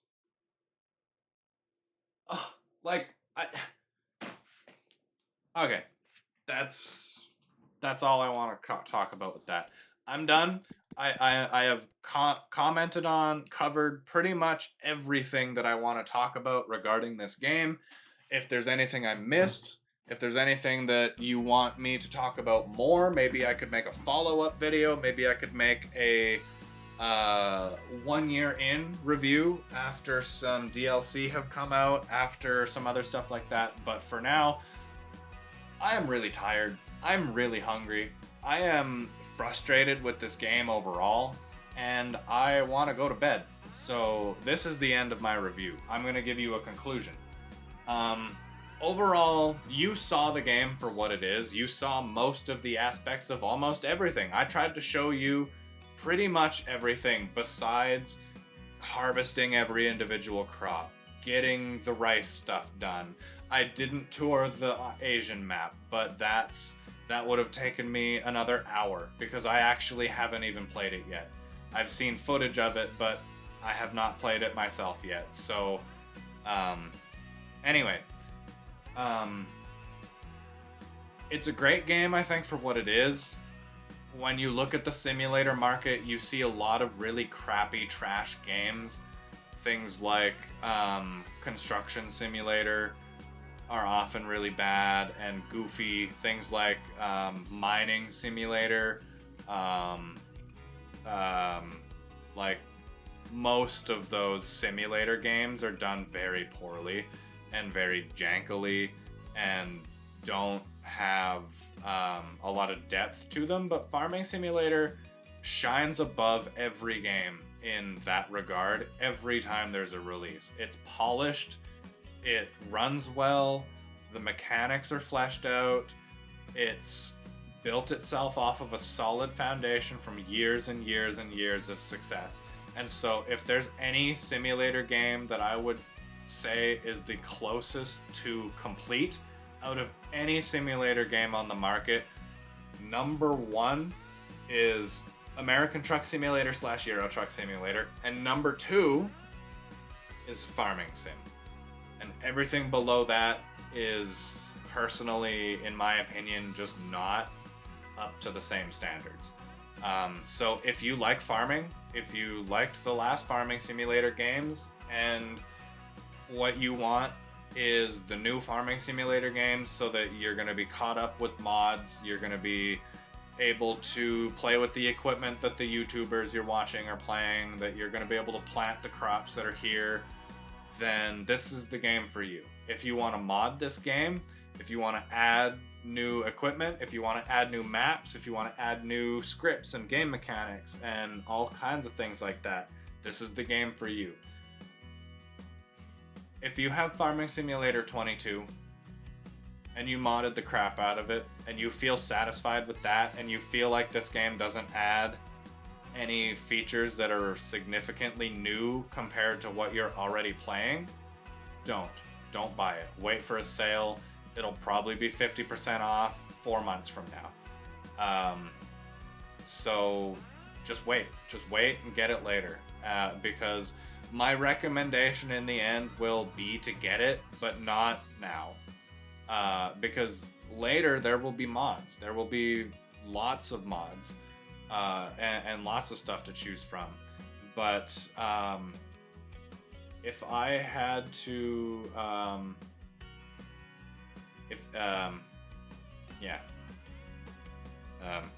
gosh, sorry, I lost my train of thought there.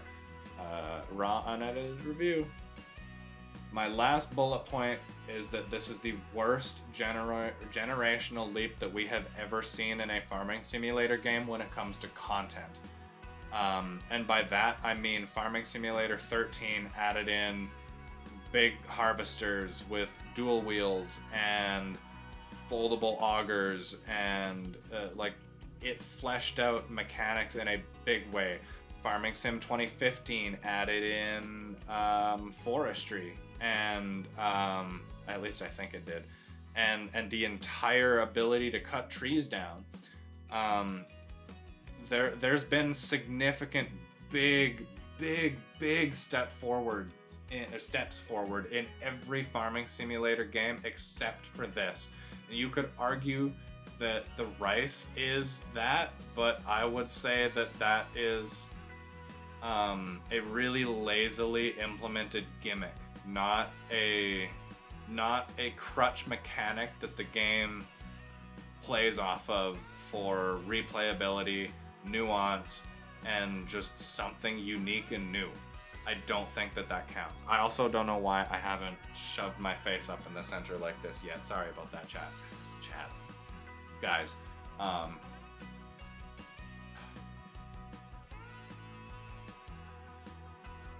my final stance on this game. With no mods, with nothing, with just the base game as it is, I cannot recommend it for full price. I cannot recommend it. I can't even recommend it saying that there will be DLC in the future that will make this game feel more fleshed out and more complete. I would not buy it. I would say no. Go buy Farming Simulator 22 and mod it. Mod it, play it, enjoy it, install a reshade. Just do everything to your heart's content in that game and wait until this one has caught up to where it needs to be to shine on its own.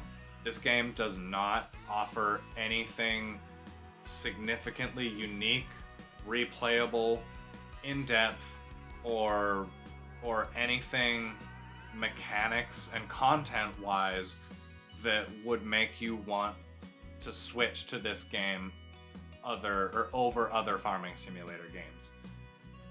I will add at the end, if you don't own any farming simulator games, or if your last one was like 2015 or something, and you're looking to get back into the series, you are looking to enjoy Farming Simulator, you know you're going to sink hours into it, and maybe you are willing to do some extracurricular modding in the future, then this is 100% the game for you, and I would recommend it for that. But as it stands, my final verdict is that it is a 6 out of 10 and a do not recommend. Even though I will be playing it, I will be enjoying it, and I think that there is a lot to play and a lot to enjoy and a lot to have fun with here. It's just that it was all in the last game too. So, yeah. Anyway, I'm sorry I'm throwing this in at the end of the video, but I'm gonna feel wrong if I don't mention it. The steering controls, when it comes to controller, I don't like.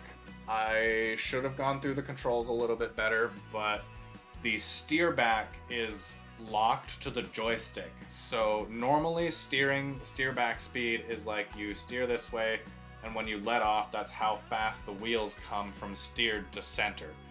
Well, when you set the steer back speed to 0 in this game, I would expect it to perform something like American Truck Simulator, where you can turn your wheel and the wheel in game will stay there. Will stay there even if the joystick moves back to center, as if you've moved the steering rack in the vehicle. A much more realistic way of steering, in my opinion, than the way Farming Simulator handles it. Even though steer back speed is set to 0, it automatically steers my wheels back to the center because the joystick automatically springs back to center on my controller. I don't like this. I wish there was a way to change it. There was a mod in FS25 called Additional Game Settings, I believe, that let you change your steering into a method that resembles American Truck Simulator in a words. And it was a lot more realistic and smooth, in my opinion, for farming. It made for a lot better adjustability with steering and whatnot. But anyway, I'm going to stop rambling about that. You guys got my review. You guys got all of my hot takes, shitty takes, good takes, hopefully constructive criticism, hopefully some stuff I thought was really negative, some stuff I thought was really positive. And even if you guys didn't enjoy this, I enjoyed making it. I had a lot of fun. And I hope that maybe I do some more stuff like this in the future. I've been thinking about doing some mod reviews for this game, so hopefully I can figure out how to edit stuff, and maybe I will have some time in between my university classes to properly set up some kind of format for that, because I would really, really like to do some in-depth mod reviews. I feel like it's a space that's kind of lacking for this game, and I would like to help fill that niche. Anyway, that's the end.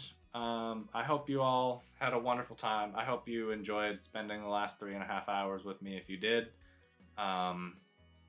that was a comprehensive, mostly complete review of Farming Simulator 25 from the perspective of a Western Canadian grain farmer that grew up on a farm, has farmed all his life, and has played Farming Simulator for over a decade, and just wants this game to get better and improve and succeed. I hope you enjoyed. Yeah.